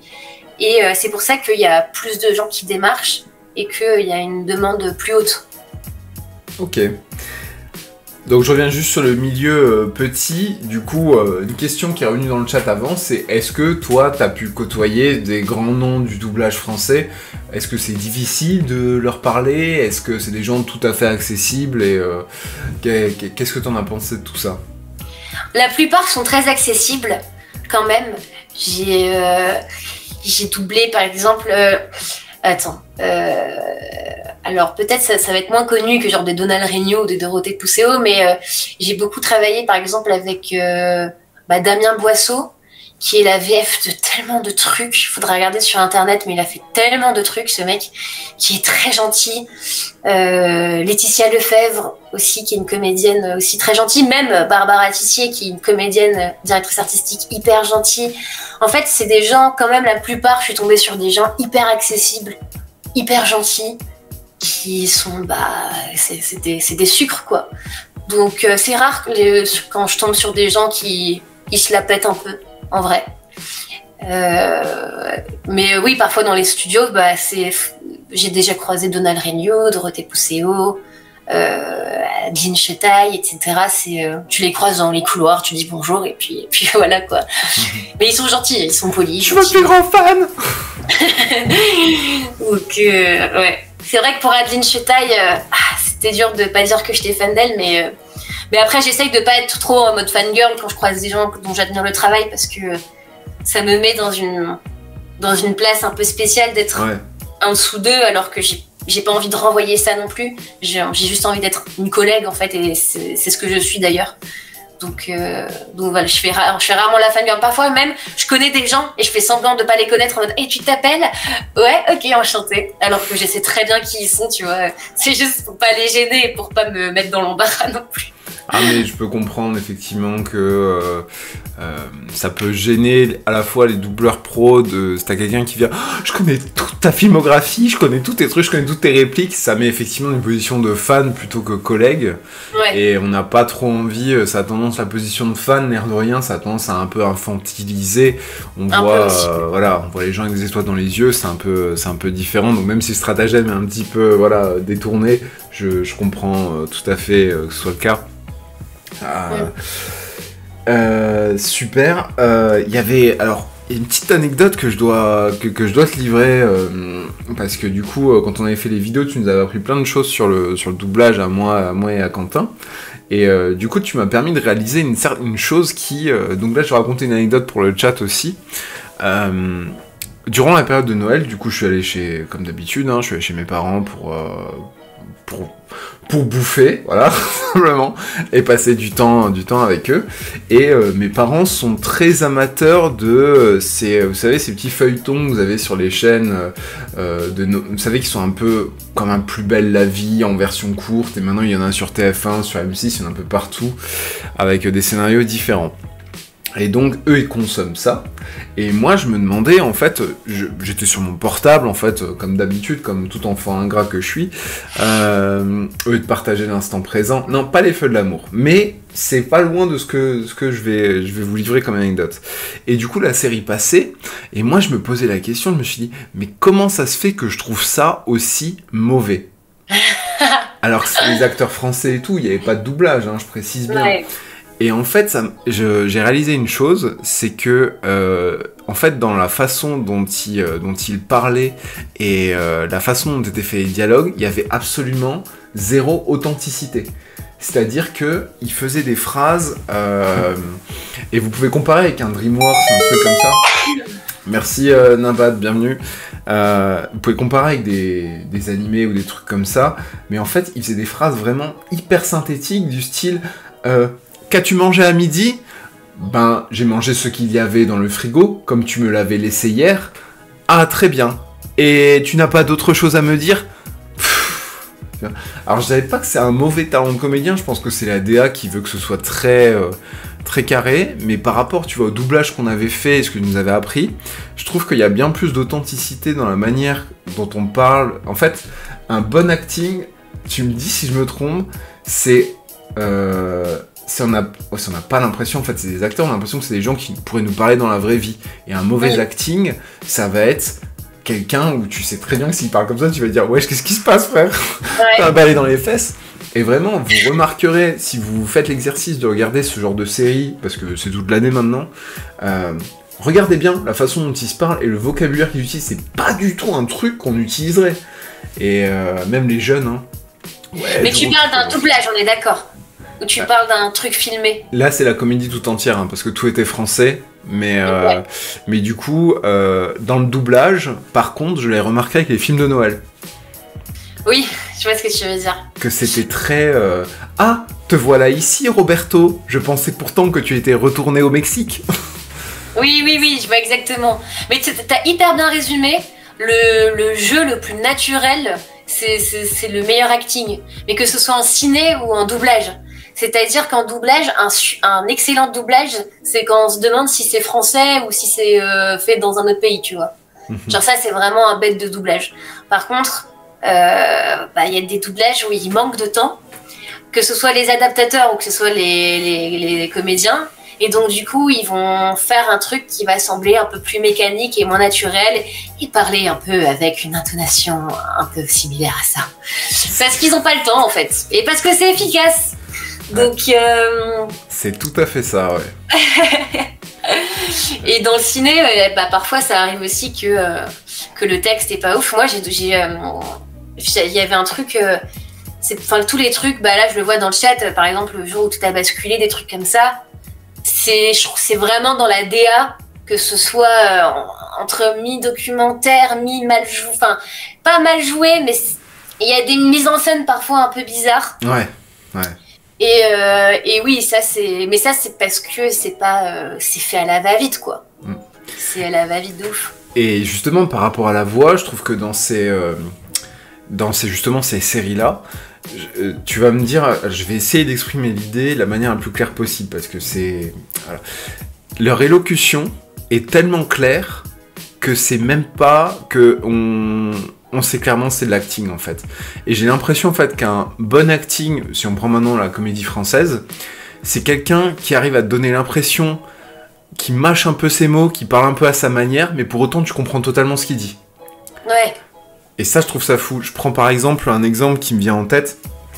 Dans Bac Nord, je sais plus comment, c'est quoi son prénom, Rasta Opoulopoulos, là, je sais plus l'actrice. J'ai pas regardé le film. Je trouve dedans elle a un petit accent marseillais et tu sais elle a toujours un peu un certain affront lorsqu'elle parle, tu sais elle est très un peu brute de décoffrage dans chacun de ses rôles, mais pourtant on comprend parfaitement ce qu'elle dit et je trouve que c'est ça vraiment qui fait la différence en termes de comédie. Voilà, c'était l'anecdote, je vous le dis parce que... Mais t'as raison, genre c'est vrai que c'est... Le truc qui va sembler le plus naturel, c'est ce qu'on recherche le plus, quoi. C'est hyper important, tout en articulant bien. Et de toute façon, on va revenir au sketch. Et de toute façon, ce que tu dis, je vois très bien entre mes sketchs que j'ai bien joués et ceux que j'ai mal joués. Je vois directement la différence. Et c'est vrai que ça permet aussi de bien... Une fois qu'on conscientise ça, ça permet d'un peu plus gérer la chose. Mais bon, on rechute facilement. Le dernier sketch, il y en a un, vous verrez, il est absolument horrible. J'ai joué une femme, c'était l'horreur. Mais voilà, on revient vite fait sur ce qu'on disait avant. Donc du coup...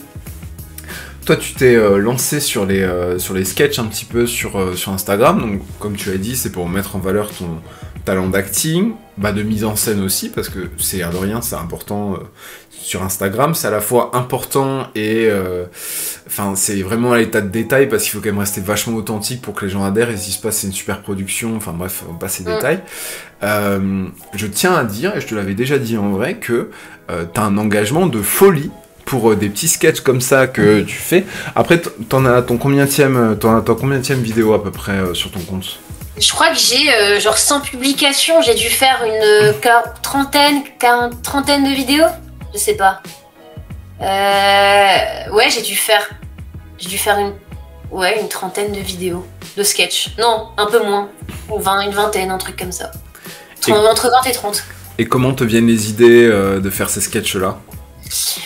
C'est souvent en étant confrontée à des trucs que je vois quand même. Par exemple, dans les films d'auteur, j'étais en mode, mais putain, mais pourquoi il chuchote, quoi?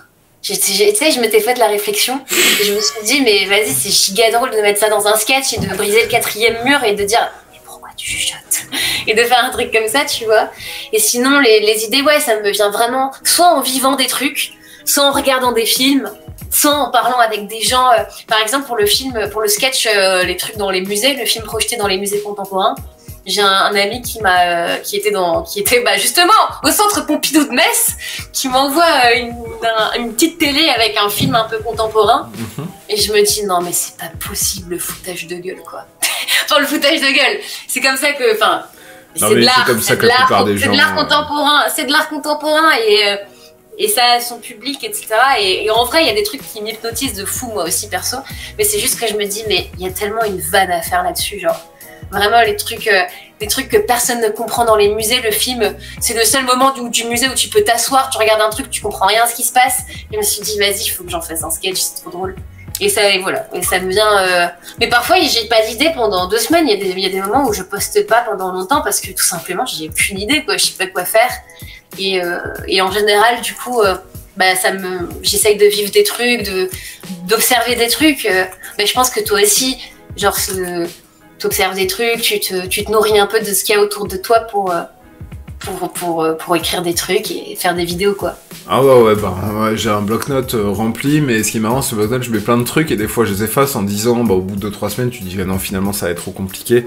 Moi, je mets beaucoup de barrières. Si c'est trop compliqué à mettre en scène, j'oublie. Parce que la barrière, en fait, du coup, maintenant, tu dois le savoir, quand tu... en plus, si toi, tu fais un sketch de temps en temps, on va dire à l'inspiration, un peu sur le pouce et tout, toi, ça va, ta motivation, elle est forte pour faire le truc sur l'instant. Mais si tu te dis, ok, pour la vidéo là, je dois prendre un rush de ça, pour ça, je dois aller en ville, pour ça, je dois être dehors, c'est que des barrières qui font me dire, c'est compliqué, c'est chiant, quoi, par rapport à tout faire chez toi assez rapidement. Ouais, complètement. Donc c'est vrai que c'est encore mais c'est un exercice à part auquel nous, en tant que créateur de contenu, on est formé, et toi en tant que comédienne, tu le vois bien. Mais c'est moi je me marre bien. Depuis que j'ai découvert la page de Léana, je vous invite à tous aller la suivre parce que franchement, c'est des sketchs. Si vous aimez l'humour absurde, et je pense que vous êtes tous fans si vous suivez ma page, vous aimeriez bien. De toute façon, gros big up au sketch sur les serviettes hygiéniques qui vraiment étaient incroyables. Et donc, merci, c'est trop gentil, merci. Tu t'inspires un petit peu de la vie quotidienne, et alors ça c'est vrai que ça peut être intéressant pour le chat, c'est un avis un petit peu différent de celui que j'ai, mais peu importe, tu peux rien mettre pendant 2 semaines, puis ensuite mettre 3 vidéos, puis ensuite redisparaître 1 mois, ça n'affecte en aucun cas tes statistiques, ton engagement avec ta commune, ni rien. D'accord. C'est une question. Ah, je savais pas, je pensais que tu m'apprenais un truc. Non, mais c'est la question.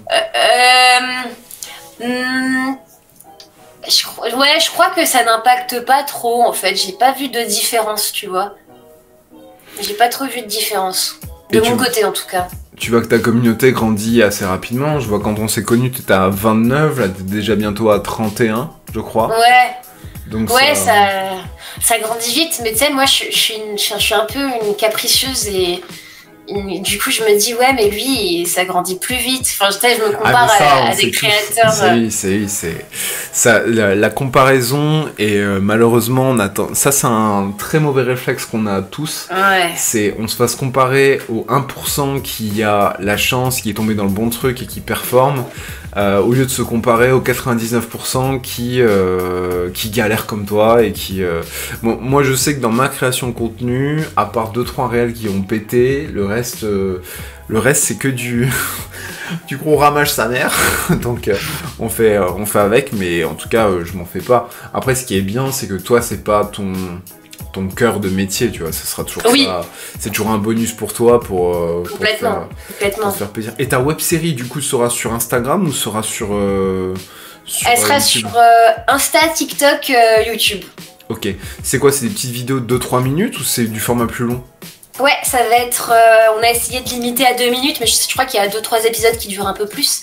Mais ouais, ça va être 2 minutes bah, je vais faire le pitch quand même. Ah, vas-y, on attend que ça.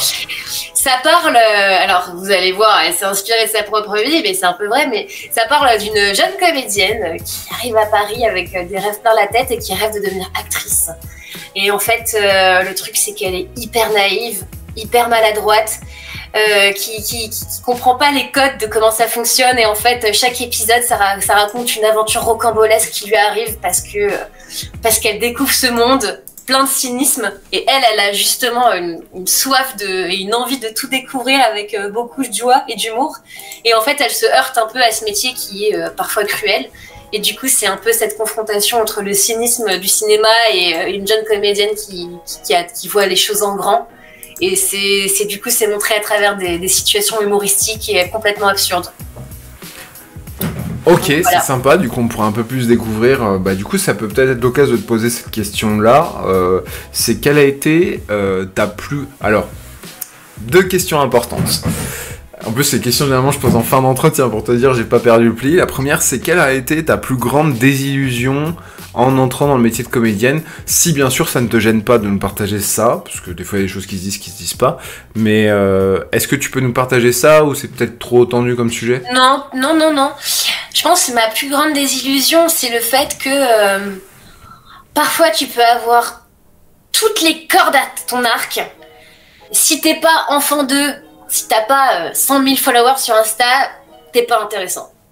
Tu peux être le plus talentueux du monde, si ce que tu offres, que ce soit de la visibilité, que ce soit du pistonnage, bah on peut s'en foutre de toi, tu vois. Et ça a été un peu le truc que j'ai découvert. Mais même, tu vois, j'ai découvert des gens mais tellement talentueux, et en fait, comme ils sont pas pistonnés par un tel, ou ils sont pas du métier, c'est hyper compliqué. Et donc du coup, il faut beaucoup s'armer et créer ses propres opportunités et te montrer de cette façon-là, tu vois.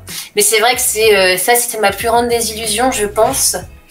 Et je pense qu'il y a... est-ce qu'il y a d'autres trucs je pense que même par exemple, tu vois, quand tu postules à des castings, même si t'en postules beaucoup, tu vas avoir rarement une réponse. Ça aussi, c'est très difficile de te confronter à la non-réponse tout le temps, ou à l'échec tout le temps. En fait, les gens, ils se rendent pas compte que le métier de comédien, mais c'est genre tellement d'échecs que t'essuies à longueur de mois, de jours, de tout ce que tu veux, quoi. C'est un marathon, le truc. En fait, tu peux pas être comédien si t'es pas passionné, parce que c'est tellement de sacrifices, c'est tellement toute ta vie, t'essuies tellement tout le temps les échecs, et que tu peux pas être passionné à moitié, quoi. C'est une mission de vie carrément, tu vois, parce qu'il faut s'armer de mental tellement, quoi. Et aussi, parfois t'as des gens qui peuvent être malveillants, tu vois, t'as des gens qui peuvent vouloir abuser de la naïveté des jeunes comédiens, tu vois, ça existe aussi. Et ouais, ça c'est des grandes désillusions qui font partie du métier, quoi. Alors, la seconde question va peut-être être liée à cette première. C'est si tu pouvais te parler à ton toi à 18 ans, quel conseil tu lui donnerais avec tout ce que tu sais maintenant? Oh, je lui dirais de se lancer sur les réseaux, mais genre now, maintenant. de se lancer à fond sur les réseaux, genre Il y a 5 ans, c'était 2019, ouais. En 2020, avant Covid, donc oui, Ouais. oui, clairement. Vraiment, meuf, putain, mais lance-toi, fais des trucs sur internet, tu t'en fous. On s'en fout de Pierre-Paul Jacques qui va juger ton contenu, fais. C'est ce que je me dirais à 18 ans. Et sinon, qu'est-ce que je lui dirais? Je lui dirais, sois pas trop naïve, suis toujours ton instinct, sois gentil. Bon, après, j'étais gentille, mais genre, sois toujours aligné avec tes valeurs. Ça va être dur, ça va être très dur, mais accroche-toi et continue d'être ce que tu es, quoi. Voilà, et de toujours montrer qui tu es. C'est pas mal. Il y a beaucoup de liens avec les métiers de créateur de contenu aussi. J'avoue, on peut faire beaucoup de parallèles. C'est assez intéressant. Au final, je trouve ce qui transparaît dans ce que tu nous dis, c'est que c'est un peu un constat que j'avais aussi. C'est au final, maintenant, la création de contenu, être une personnalité publique sur Internet, dans les métiers artistiques, que ce soit la comédie, le doublage, la création de contenu en soi, le modélisme et tout, ça a vraiment pris une place prépondérante pour se donner en tout cas plus d'aplomb dans sa candidature, c'est ça? Ouais, parce qu'en fait, c'est logique parce que par exemple, t'es à la tête d'une boîte de prod, tu fais un film, t'as envie que ton film marche. Du coup, si t'as des comédiens qui ont une énorme communauté sur Insta, TikTok et qui peuvent après diriger toute cette communauté-là vers le film que tu produis, forcément ça te tente plus, tu vois. C'est pour ça qu'on a pu voir des Squeezie, des trucs comme ça faire des doublages alors qu'ils sont pas comédiens de doublage. D'ailleurs, tu m'avais dit c'est un nom spécial ça quand des stars viennent. Oui, Star Talent. Star Talent. Ouais. Et du coup, vous, en tant que comédien de doublage, comment est-ce que vous percevez les Star Talent? T'as des gens qui s'en foutent, t'as des gens qui trouvent ça aberrant. Il y a un peu de tout. Mais le pire, je pense, c'est quand c'est des gens qui n'ont rien à voir, qui font des doublages, genre, qui sont même pas comédiens, tu vois, genre, je sais pas moi, un présentateur télé ou... Je me demande s'il n'y avait pas un footballeur qui a déjà fait un doublage, enfin bref, mais quand c'est des gens qui sont vraiment rien à voir, là t'es en mode, c'est abusé quoi. Griezmann qui double Superman dans un oui, film voilà. Lego. Ah, c'est un ami à moi. Coucou Scratchy. Bah oui, c'est de lui dont je parlais. Ah bah, très bien, donc on point pour ce point-là. Ok, effectivement, les Star Talent, c'est vrai qu'on en entend même au niveau des auditeurs. Bonsoir, hein, Scratchy au passage. Même au niveau des auditeurs, c'est vrai que c'est quelque chose qui... on en parlait avant l'interview. Ça a pu décevoir certains fans, notamment il y a quelqu'un du chat qui mentionnait Ratchet & Clank qui s'est fait doubler par Squeezie et une autre personne, alors que... Bon, le film n'a pas très bien marché, je pense pas que c'est à cause des voix, mais ils ont carrément été choisis pour ce qu'ils vont apporter en termes de communauté au film. Et pour beaucoup, c'est quand même... Enfin, il y avait une voix française dans le jeu vidéo. Pourquoi c'est pas plutôt elle qui a été prise, tu vois? C'est ça qui avait surpris. Ouais. Donc, ouais, ça va être un peu à part. Autre point que tu nous as mentionné rapidement en intro, c'est tu as un podcast. Oui. Alors, ça fait longtemps qu'il n'y a pas eu d'épisode, mais ça va arriver vite. Non, ouais, c'est un podcast. Après, il y a déjà pas mal d'épisodes en ligne. C'est, comme je le disais, j'invite des gens qui sont du métier du doublage, du ciné, du théâtre.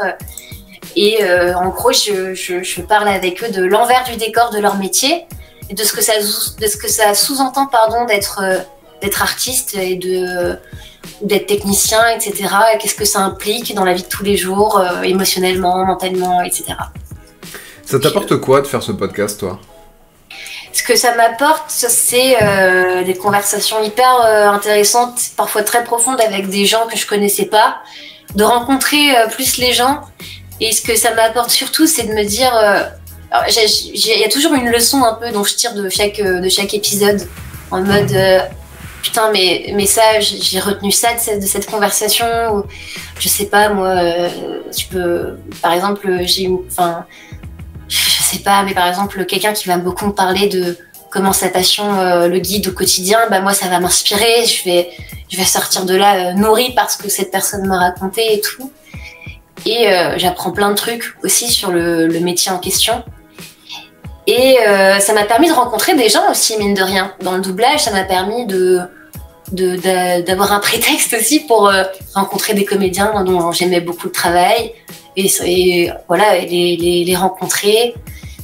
Et voilà, c'est ce que ça m'apporte. Super.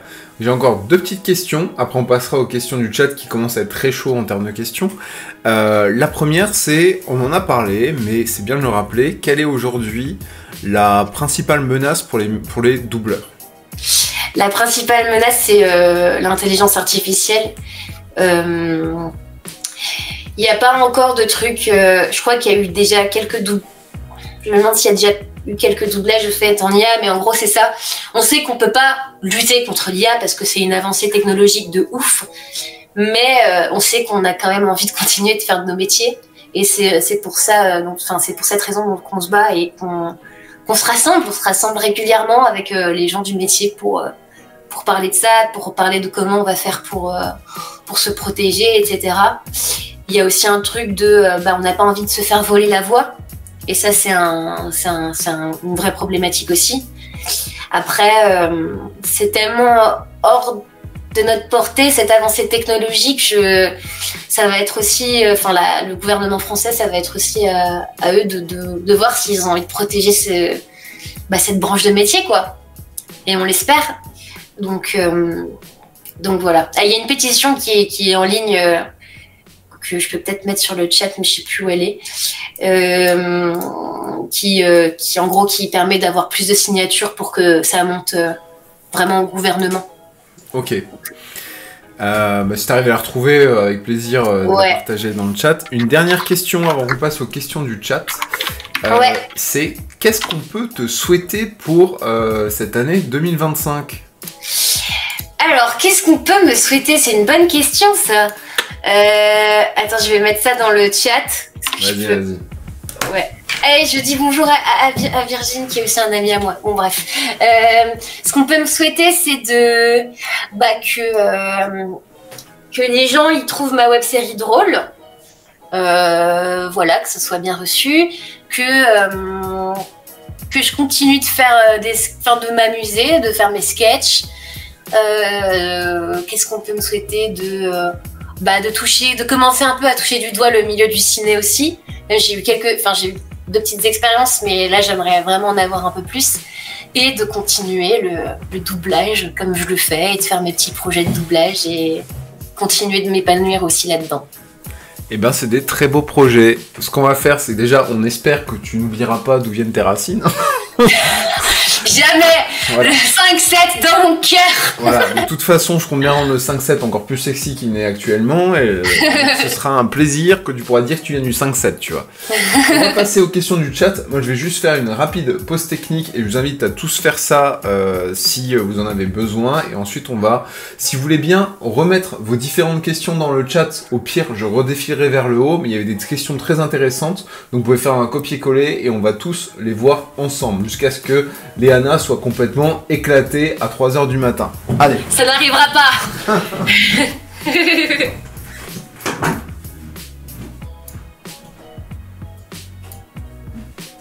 Attends, il va couper le live ou il va pas couper le live, donc je suis toute seule avec vous.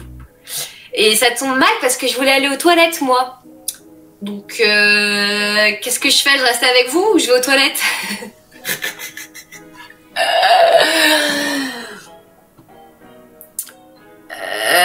Je vais aller aux toilettes. Je suis désolée, il faut absolument que j'y aille. Je vous laisse avec mon fauteuil. Est-ce que vous pouvez suivre? Attendez. Je vous mets cette petite peluche sur la table. Hop. Et moi, je vais aux toilettes.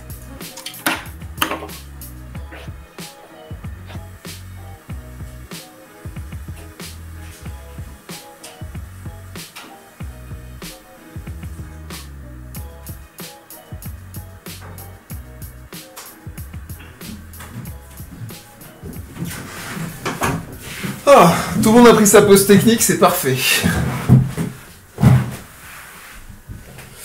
Live avec 2 chaises vides. Ouais, on m'a fait... Enfin, moi, perso, j'ai fait... Et c'était un super doublage de pipi perso. Donc, du coup, je vois que personne remet ses questions dans le chat. Merci le chat. Hein. Donc, on va remonter progressivement aux premières questions et redescendre. Hop.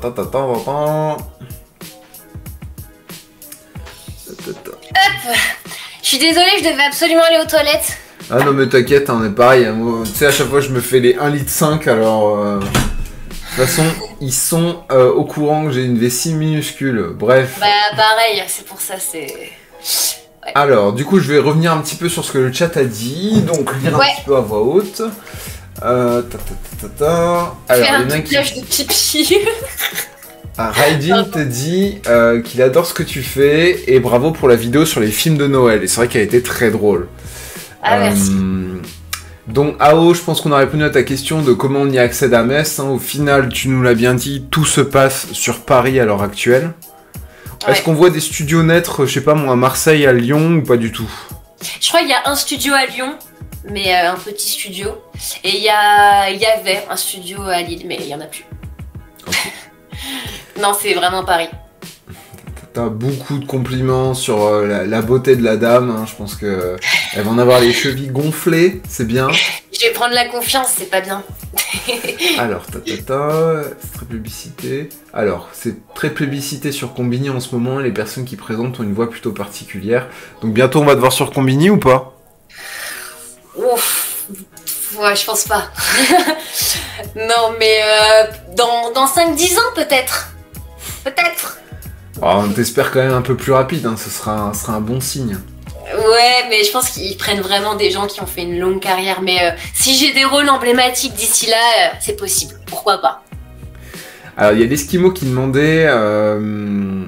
donc, du coup, quand tu fais le doublage des films, du coup, on est bien d'accord que tu vois le film en même temps? Ouais. Okay. Donc, elle se fait spoiler sans vergogne. Ouais, on se fait spoiler, ouais. Il y a une question, c'est un milieu très fermé, non le doublage, ben du coup on l'a vu qu'au final tout le monde a sa chance, mais il faut avoir de la chance. Et voilà, c'est ça. T'as tout résumé en une phrase. Mais et surtout aussi bien bosser en amont. De toute façon c'est pareil, hein, plus vous allez bosser derrière, plus vous allez augmenter vos chances entre guillemets. Mais on a retenu, ne venez pas donner vos DVD, vos cassettes pendant que les directeurs sont en train de bouffer. Ouais, dans l'idéal. Surtout si vous venez avec un CD, alors là ils vont vous regarder avec des grands yeux. Une cassette. Question, tu as déjà rencontré des grands comédiens de doublage, ça t'y a répondu. Pas reconnu. Alors, quel a été ton rôle préféré pour le moment et pourquoi? Je pense que le rôle que j'ai préféré doubler... En vrai, je pense que j'ai trop aimé Ruby Lado Kraken. Genre, c'était tellement bien comme expérience. C'était mon premier rôle. Mais c'était plus symbolique pour moi le moment où j'ai appris que j'allais faire un personnage Pixar. Parce que ça faisait pas longtemps que j'étais dedans. Et que c'était absolument ouf d'avoir cette nouvelle. Genre vraiment, et quand je l'ai doublé, j'étais aux anges, quoi. C'était ma première fois, quoi. C'était trop bien. C'est ça, je pense. On le sent encore, c'est l'émotion est là. Est-ce qu'un jour, je sais pas si la popularité monte, toi, ça te plaira de faire des conventions? Oui, j'en ai déjà fait une d'ailleurs. Ah super. J'en ai fait une à Poitiers. Okay. C'était tellement bien, c'était tellement cool. J'aimerais bien qu'on me réinvite, mais il faudrait que je démarche à la limite des conventions. C'est eux qui m'avaient trouvé Poitiers, mais ouais. Mais c'était trop bien, c'était incroyable. Genre j'ai rencontré plein de gens tellement sympas. Les gens qui viennent te voir, ils sont trop gentils. Genre t'as envie de faire un câlin individuel à tout le monde. Enfin c'était trop bien. Ouais, c'est vrai que les gens sont pas avares en compliments, c'est plutôt cool. Ouais. Et en soutien globalement. Alors je vois que Miluki a dit que, en tout cas Thomas, tu as tout le talent de comédien nécessaire pour doubler des navets. Merci. Je n'en doutais pas, figure-toi. Mais ils sont gentils avec toi. ah moi, meilleure commu de toute façon, meilleure commu. De toute façon, ils adorent tellement quand je double les personnages d'Hollow Knight, n'est-ce pas, avec des accents divers. Je descends, il y a plus de questions à ce niveau-là. Est-ce que c'est ton vrai prénom, Leanna Montana, ou c'est une référence à Anna Montana? Attends, il y a vraiment eu cette question dans le chat? J'ai pas vu. Ouais, c'est mon vrai prénom et mon vrai nom de famille. Tout le monde me pose la question. Mais non, c'est mon vrai prénom, mon vrai nom de famille. Oui, parce qu'origine italienne, non, Montana? Ouais. Voilà, donc pour ceux qui l'ignorent, on a une très forte communauté italienne en Moselle, ainsi que on a aussi beaucoup de Portugais, on a aussi beaucoup de communautés maghrébines, enfin bref, on a un gros melting pot en Lorraine, dû aux périodes où les gens ont travaillé dans les mines, tout le monde est venu de l'Europe pour bosser parce que c'était vraiment la mine. Alors tu risquais ta vie tous les jours, mais tu mettais ta famille à l'abri assez facilement, donc c'est pour ça qu'on a une grosse communauté italienne en Moselle. Ne nous en voulez pas, nous avons toutes les latinas chez nous. Écoutez, fallait habiter dans l'est de la France. Moi-même d'ailleurs, pour ceux qui ne le savaient pas, je suis un hybride français, italien, polonais, donc voilà, il y a eu tout le brassage. Hein, Ah putain, je savais pas. Ouais, bah je sais que le teint transcrit...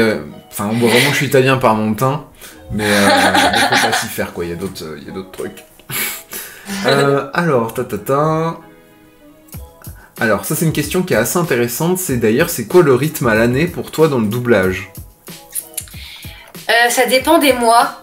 Il y a des mois où je vais faire genre 20 cachets, 20-25 cachets, ce qui est très bien. Et il y a des mois où je vais faire 4 cachets. Et voilà. Et ça varie tout le temps, ça fluctue tout le temps, mais en général, les mois où il y a le plus de travail, c'est genre mars, avril, mai. Okay. En hiver, en été, il y en a moins. En tout cas pour moi. Mais voilà, on va dire que ça fluctue. Entre 4 et une quinzaine, vingtaine de cachets.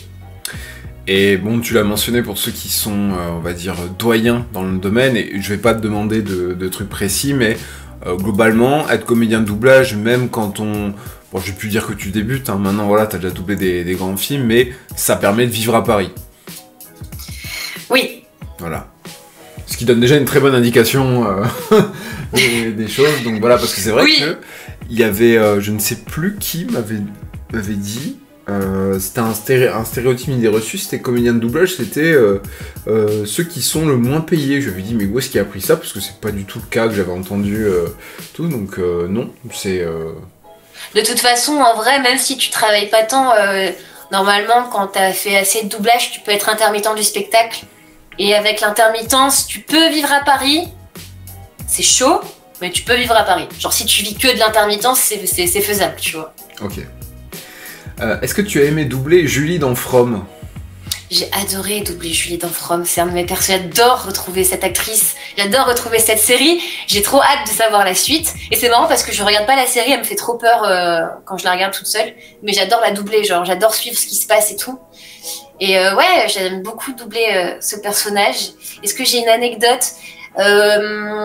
Ouais, j'ai une anecdote parce que il y a un moment, enfin c'est une série d'horreur, et il y a un moment mon personnage elle est un peu capturée et genre elle crie, mais genre elle crie à en cracher du sang, tu vois. Et genre c'était le moment où je devais doubler, genre le lendemain je devais doubler Ruby Lado Kraken. Et genre, je regarde la DA et je suis en mode, mais c'est pas possible en fait, si je crie comme elle le fait, je vais pas avoir de voix pour demain. Et donc, du coup, j'ai fait genre 2 cris, et puis la directrice artistique, elle m'a aidée, elle a fait un cri, elle aussi, pour me remplacer, quoi. Ah, c'est vrai que c'est... Un cri peut facilement casser la voix pour plusieurs jours, quoi. Bah ouais, si tu maîtrises pas trop ta voix, et si tu cries vraiment, mais genre tes tripes, si tu le fais beaucoup, ouais, ça peut quand même te casser légèrement la voix pour demain, quoi, pour le lendemain. Ok. Bon bah là, t'as une sacrée anecdote, hein. Attends, on m'insulte encore une fois, presque envie de jouer sur les stéréotypes racistes et demander si tu fais des gestes avec tes mains quand tu doubles, mais je m'abstiendrai. Donc ça, je pense que ça me vise. Et j'aurais qu'à répondre que t'as qu'à regarder mes vidéos YouTube et tu verras très bien. Je suis comme ça tout le temps. Après, dans le doublage, il y a plus, tu peux pas faire d'accent. Tu fais quasiment pas d'accent dans le doublage. Bah non, à l'époque, ça se faisait, mais maintenant, c'est... C'est hyper mal vu, je pense que là, c'est direction directe, cancel. Bah ouais, c'est quand même compliqué quoi de faire des accents. Bah, après, il y a des accents qui passent plus que d'autres, mais ouais, c'est quand même compliqué quoi. Ouais. Enfin, mais ouais, du coup, on fait pas de mouvement parce qu'il n'y a pas il y a pas d'accent. Alors, je vais laisser le chat si vous avez encore des questions, allez-y. Moi, j'ai une question, c'est... alors, du coup, on avait pas mal parlé. Est-ce que tu as pu commencer Claymore, du coup? Non, toujours pas. Je t'explique. En fait, j'ai commencé un animé qui s'appelle Kaiji. Je sais pas si ça te dit un truc. Kaiju numéro 8 Kaiju, oui, c'est ça. Ah oui. C'est un sort de Squid Game version animée de l'époque, c'est trop bien. Ah bah et alors du non, coup, c'est j'ai pas ça. commencé ça. Et en fait, moi, je suis en mode, j'ai du mal à faire consommer plusieurs trucs en même temps. Mais ce qui est très drôle du coup, c'est que j'en ai parlé à mon copain en mode, il faut absolument qu'on laisse Claymore. Et du coup, lui, il a tout fini quasiment. et du coup, là, il a téléchargé tous les trucs et là, je vais m'y mettre bientôt. Mais j'ai trop hâte. J'ai trop hâte. Le chat, lisez Claymore. Je vous jure, si vous voulez voir des dames guerrières et des grosses épées défoncer des monstres, c'est banger. Mais tu sais que mon rêve, ce serait de porter une armure comme dans Claymore, genre, avec une épée et tout. Genre, j'adorerais. Ça serait trop bien. Écoute, je te filerai la rêve de l'armure que j'ai chopée sur Amazon à 50 balles, là. Je te dirai si ça vaut le coup. En vrai, oui. En vrai, c'est fou. Je suis pas sûr de ce que je vais recevoir, mais bon, on va bien voir. Tu me montreras si ça passe. Oh, t'inquiète que je pense que ça finira en réel, cette connerie-là. Donc, tu nous avais dit que t'étais aussi... Outre que doubler des animés, t'étais aussi fan d'animés, donc t'en consommes régulièrement. Bon, ce qui fera aussi plaisir à ceux ici, c'est que tu consommes aussi de la musique alternative, donc du métal, donc... Oui, alors après, je consomme pas, je suis un peu quand même... genre, j'en consomme, mais je suis pas genre la plus fine connaisseuse. Genre, je t'avais dit, j'aimais beaucoup... le métal épique, ça j'aime beaucoup.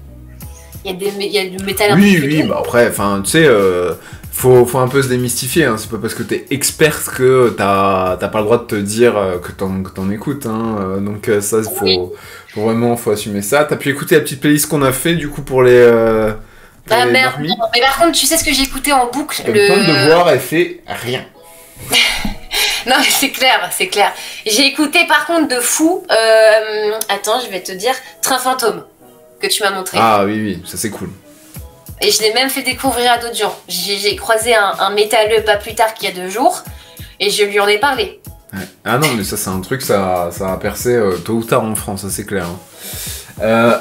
Les questions. Alors, ceci dit, même s'il n'y a pas d'acting en doublage, est-ce que tu utilises quand même ton corps, de la gestuelle pour t'aider à mieux rentrer dans le personnage, à interpréter les émotions, ou il n'y a vraiment aucun mouvement? J'ai déjà vu des vidéos de comédiens qui font des mouvements, je pense que ça dépend d'un comédien à l'autre. Ouais, ça dépend grave des comédiens à l'autre. Moi, je sais que je fais des mouvements. Je fais des mouvements. Genre, je m'aide un peu... Genre, je sais que par exemple, dans Alerte Rouge, la meuf, elle est toujours blasée. J'avais genre mes bras comme ça, je parlais comme ça. Sinon, pour Rubilado Kraken, vu que c'est une meuf à qui lui arrive que des galères et qui est un peu timide, j'étais un peu en mode... je doublais un peu comme ça pour me mettre dans l'énergie. Mais ouais, ça m'aide pas mal de faire les mouvements. Moi, je le fais pas mal quand même. Ok. Alors, on va répondre à la question d'Eskimo. Je pensais qu'on l'avait répondu avant, mais peut-être j'ai pas compris la question. Alors, je sais que j'ai déjà trop parlé, mais non, t'as jamais assez parlé. Sur les maquettes que tu sur les maquettes que tu envoies, du coup, pour tes démos, en fait. Est-ce qu'il y a des visuels, genre le film déjà doublé, ton image, une différence? En fait, quand t'envoies, du coup, ta bande démo... Quand le mec va cliquer sur play, qu'est-ce qu'il va voir au juste? Il va te voir toi, il va voir la série, il va voir le truc doublé déjà ou pas? Ouais, bah attends, il va voir tous les extraits de doublage que j'ai mis, mais si vous voulez, je peux vous montrer à quoi ça ressemble. Enfin, je peux vous mettre genre le lien de ma bande démo juste pour que vous voyez la gueule que ça a, quoi. Non, c'est pas ça. Mais parce que en gros, c'est un genre... en fait, tous les films dans lesquels t'as doublé, genre c'est... bah tu cut, tu mets les passages où tu doubles et tu mets ça à la suite et c'est ça qui va faire ta bande démo.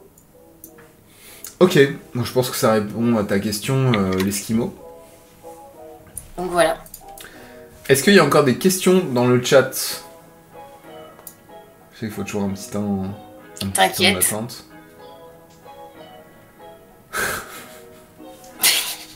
Mais ça va, ils sont très sages ce soir. Pourtant il y a du monde, hein, bordel. 17 personnes. Ouais, ça fait une petite salle de classe là. Ouais, c'est ce qu'on a habituellement, c'est plutôt bien. À part des fois quand c'est genre React à l'affiche du Hellfest où là ça remet pas de monde, mais c'est parce que voilà, c'est un peu niche. Pas de questions, change pas, t'es adorable et merci à vous deux pour le live. Elle a répondu à toutes nos questions. Gentil. Bon bah voilà, c'est... Et merci à vous, c'est vous qui étiez adorable et merci à toi, ça m'a fait super plaisir d'être sur ce stream. Vraiment, c'était trop cool. Merci beaucoup. Bah écoute, merci à toi de nous avoir donné l'opportunité d'en savoir un peu plus parce que c'est vrai que, comme j'ai dit au début, je peux pas vraiment dire que je suis passionné de doublage parce que je pourrais pas dire qui a doublé quoi, etc. Je sais que c'est juste quelque chose qui... je trouve ça toujours hyper intéressant. Pourtant c'est très con parce que je mate la majeure partie des choses en VostFR. Mais, je sais pas, moi je trouve qu'il y a un aspect derrière de... Enfin, il y a beaucoup de nostalgie qui est liée à ça par rapport aux voix qu'on a entendues durant l'enfance et tout et tout. Puis même, moi je crois que ma voix française préférée, derrière bien sûr Léana Montana maintenant, ça va être la voix de Jim Carrey. Ouais, Emmanuel Curtil, ouais. Ouais, Emmanuel Curtil a vraiment un cachet très particulier, donc c'est plutôt cool. Merci de m'avoir donné l'occasion de refaire... c'est vrai que pour ceux qui aiment bien le format interview, alors, je reverrai avec Léana après, mais il n'est pas impossible que tout ce live finisse sur YouTube. On coupera les moments s'il y a des trucs à couper, bien sûr, avec ton accord, hein, Léana, pardon. On verra ça, que ça finit sur YouTube si vous voulez y réaccéder. Si vous voulez d'autres interviews, on a d'autres sur ma chaîne YouTube avec des tatoueurs. Bon, peut-être le son est clairement moins bon, parce que voilà, je commence à débuter et tout. Mais ouais, ça m'a aussi donné l'opportunité de refaire des interviews. Et puis bon, l'air de rien, quand je recrutais les gens à l'époque, j'aimais beaucoup, en tout cas, apprendre leur parcours et voir un petit peu comment tout s'est fait. Donc c'était hyper kiffant de retracer tout ça. T'as du gros love dans le chat. Tout le monde te dit que c'était super. Donc de toute façon, je vous invite tous à suivre la page de Léana et encore plus à lui donner de l'amour en mettant des likes... des commentaires, des abonnés. Non mais faut dire ce qui est, parce que des fois on peut s'abonner, puis on va dire ah c'est trop drôle, mais on va pas forcément liker et tout. Pour nous, les likes sont essentiels, c'est notre monnaie virtuelle, donc voilà, c'est... n'hésitez pas à liker, à partager ces sketchs, c'est aussi super important, n'oubliez pas que les partages en story, merci. Oh Tan, super. Tan, c'est un autre créateur de contenu dans le métal qui est de Nancy. Voilà, donc bienvenue à lui. Bienvenue. Vraiment, je vous le dis, si vous voulez soutenir Léana, donc n'oubliez pas de partager aussi en story des choses qui vous ont fait rire pour faire rire les autres personnes et la faire découvrir à d'autres. Découvrez aussi son podcast Saltimbanque, hein, parce qu'il y a des choses intéressantes, j'ai déjà écouté en voiture, c'est plutôt pas mal. La web série qui arrive bientôt, je pense qu'on a fait, un grand tour. On n'a pas, dernière chose pour la fin, on n'a pas encore publié tous nos sketchs ensemble, il en reste je crois 4. Qui vont jusqu'à la fin du mois de février. Il y a du doublage, il y a des conneries, il y a un mini interview dedans. Donc c'est avec plaisir que vous... il est dispo où le podcast? Spotify seulement, hein, c'est ça? Ouais, Spotify, Deezer, Apple Podcast, sur toutes les plateformes d'écoute. Voilà, donc super. Et on est à 666 followers. Je suis un diable absolument conquis. C'est génial. Ouais. On finit sur une très bonne note. Léana, on va pas te garder plus longtemps. Je te remercie pour le temps que tu nous as consacré. Merci à toi. Hein. On te retrouve. Trop bien. Merci à vous. C'était trop cool. Je vous aime. Merci. C'est normal. Et n'oublie, de toute façon, je le dis comme ça, mais si un jour tu es de retour en Moselle et tu veux refaire des sketchs à deux ou quoi que ce soit, tu sais chez qui toquer si t'as besoin avec plaisir, d'autre. Avec plaisir, en espérant pouvoir t'apporter encore un peu plus de visibilité avec ce que j'ai, avec les foufous qui me suivent. Merci beaucoup, c'est trop gentil. Merci à toi Léana, je vais continuer sur Twitch encore un petit peu, on va débriefer et puis toi on va aller te laisser dormir. Ça marche, des bisous tout le monde. Des bisous. Ciao. Ciao ciao.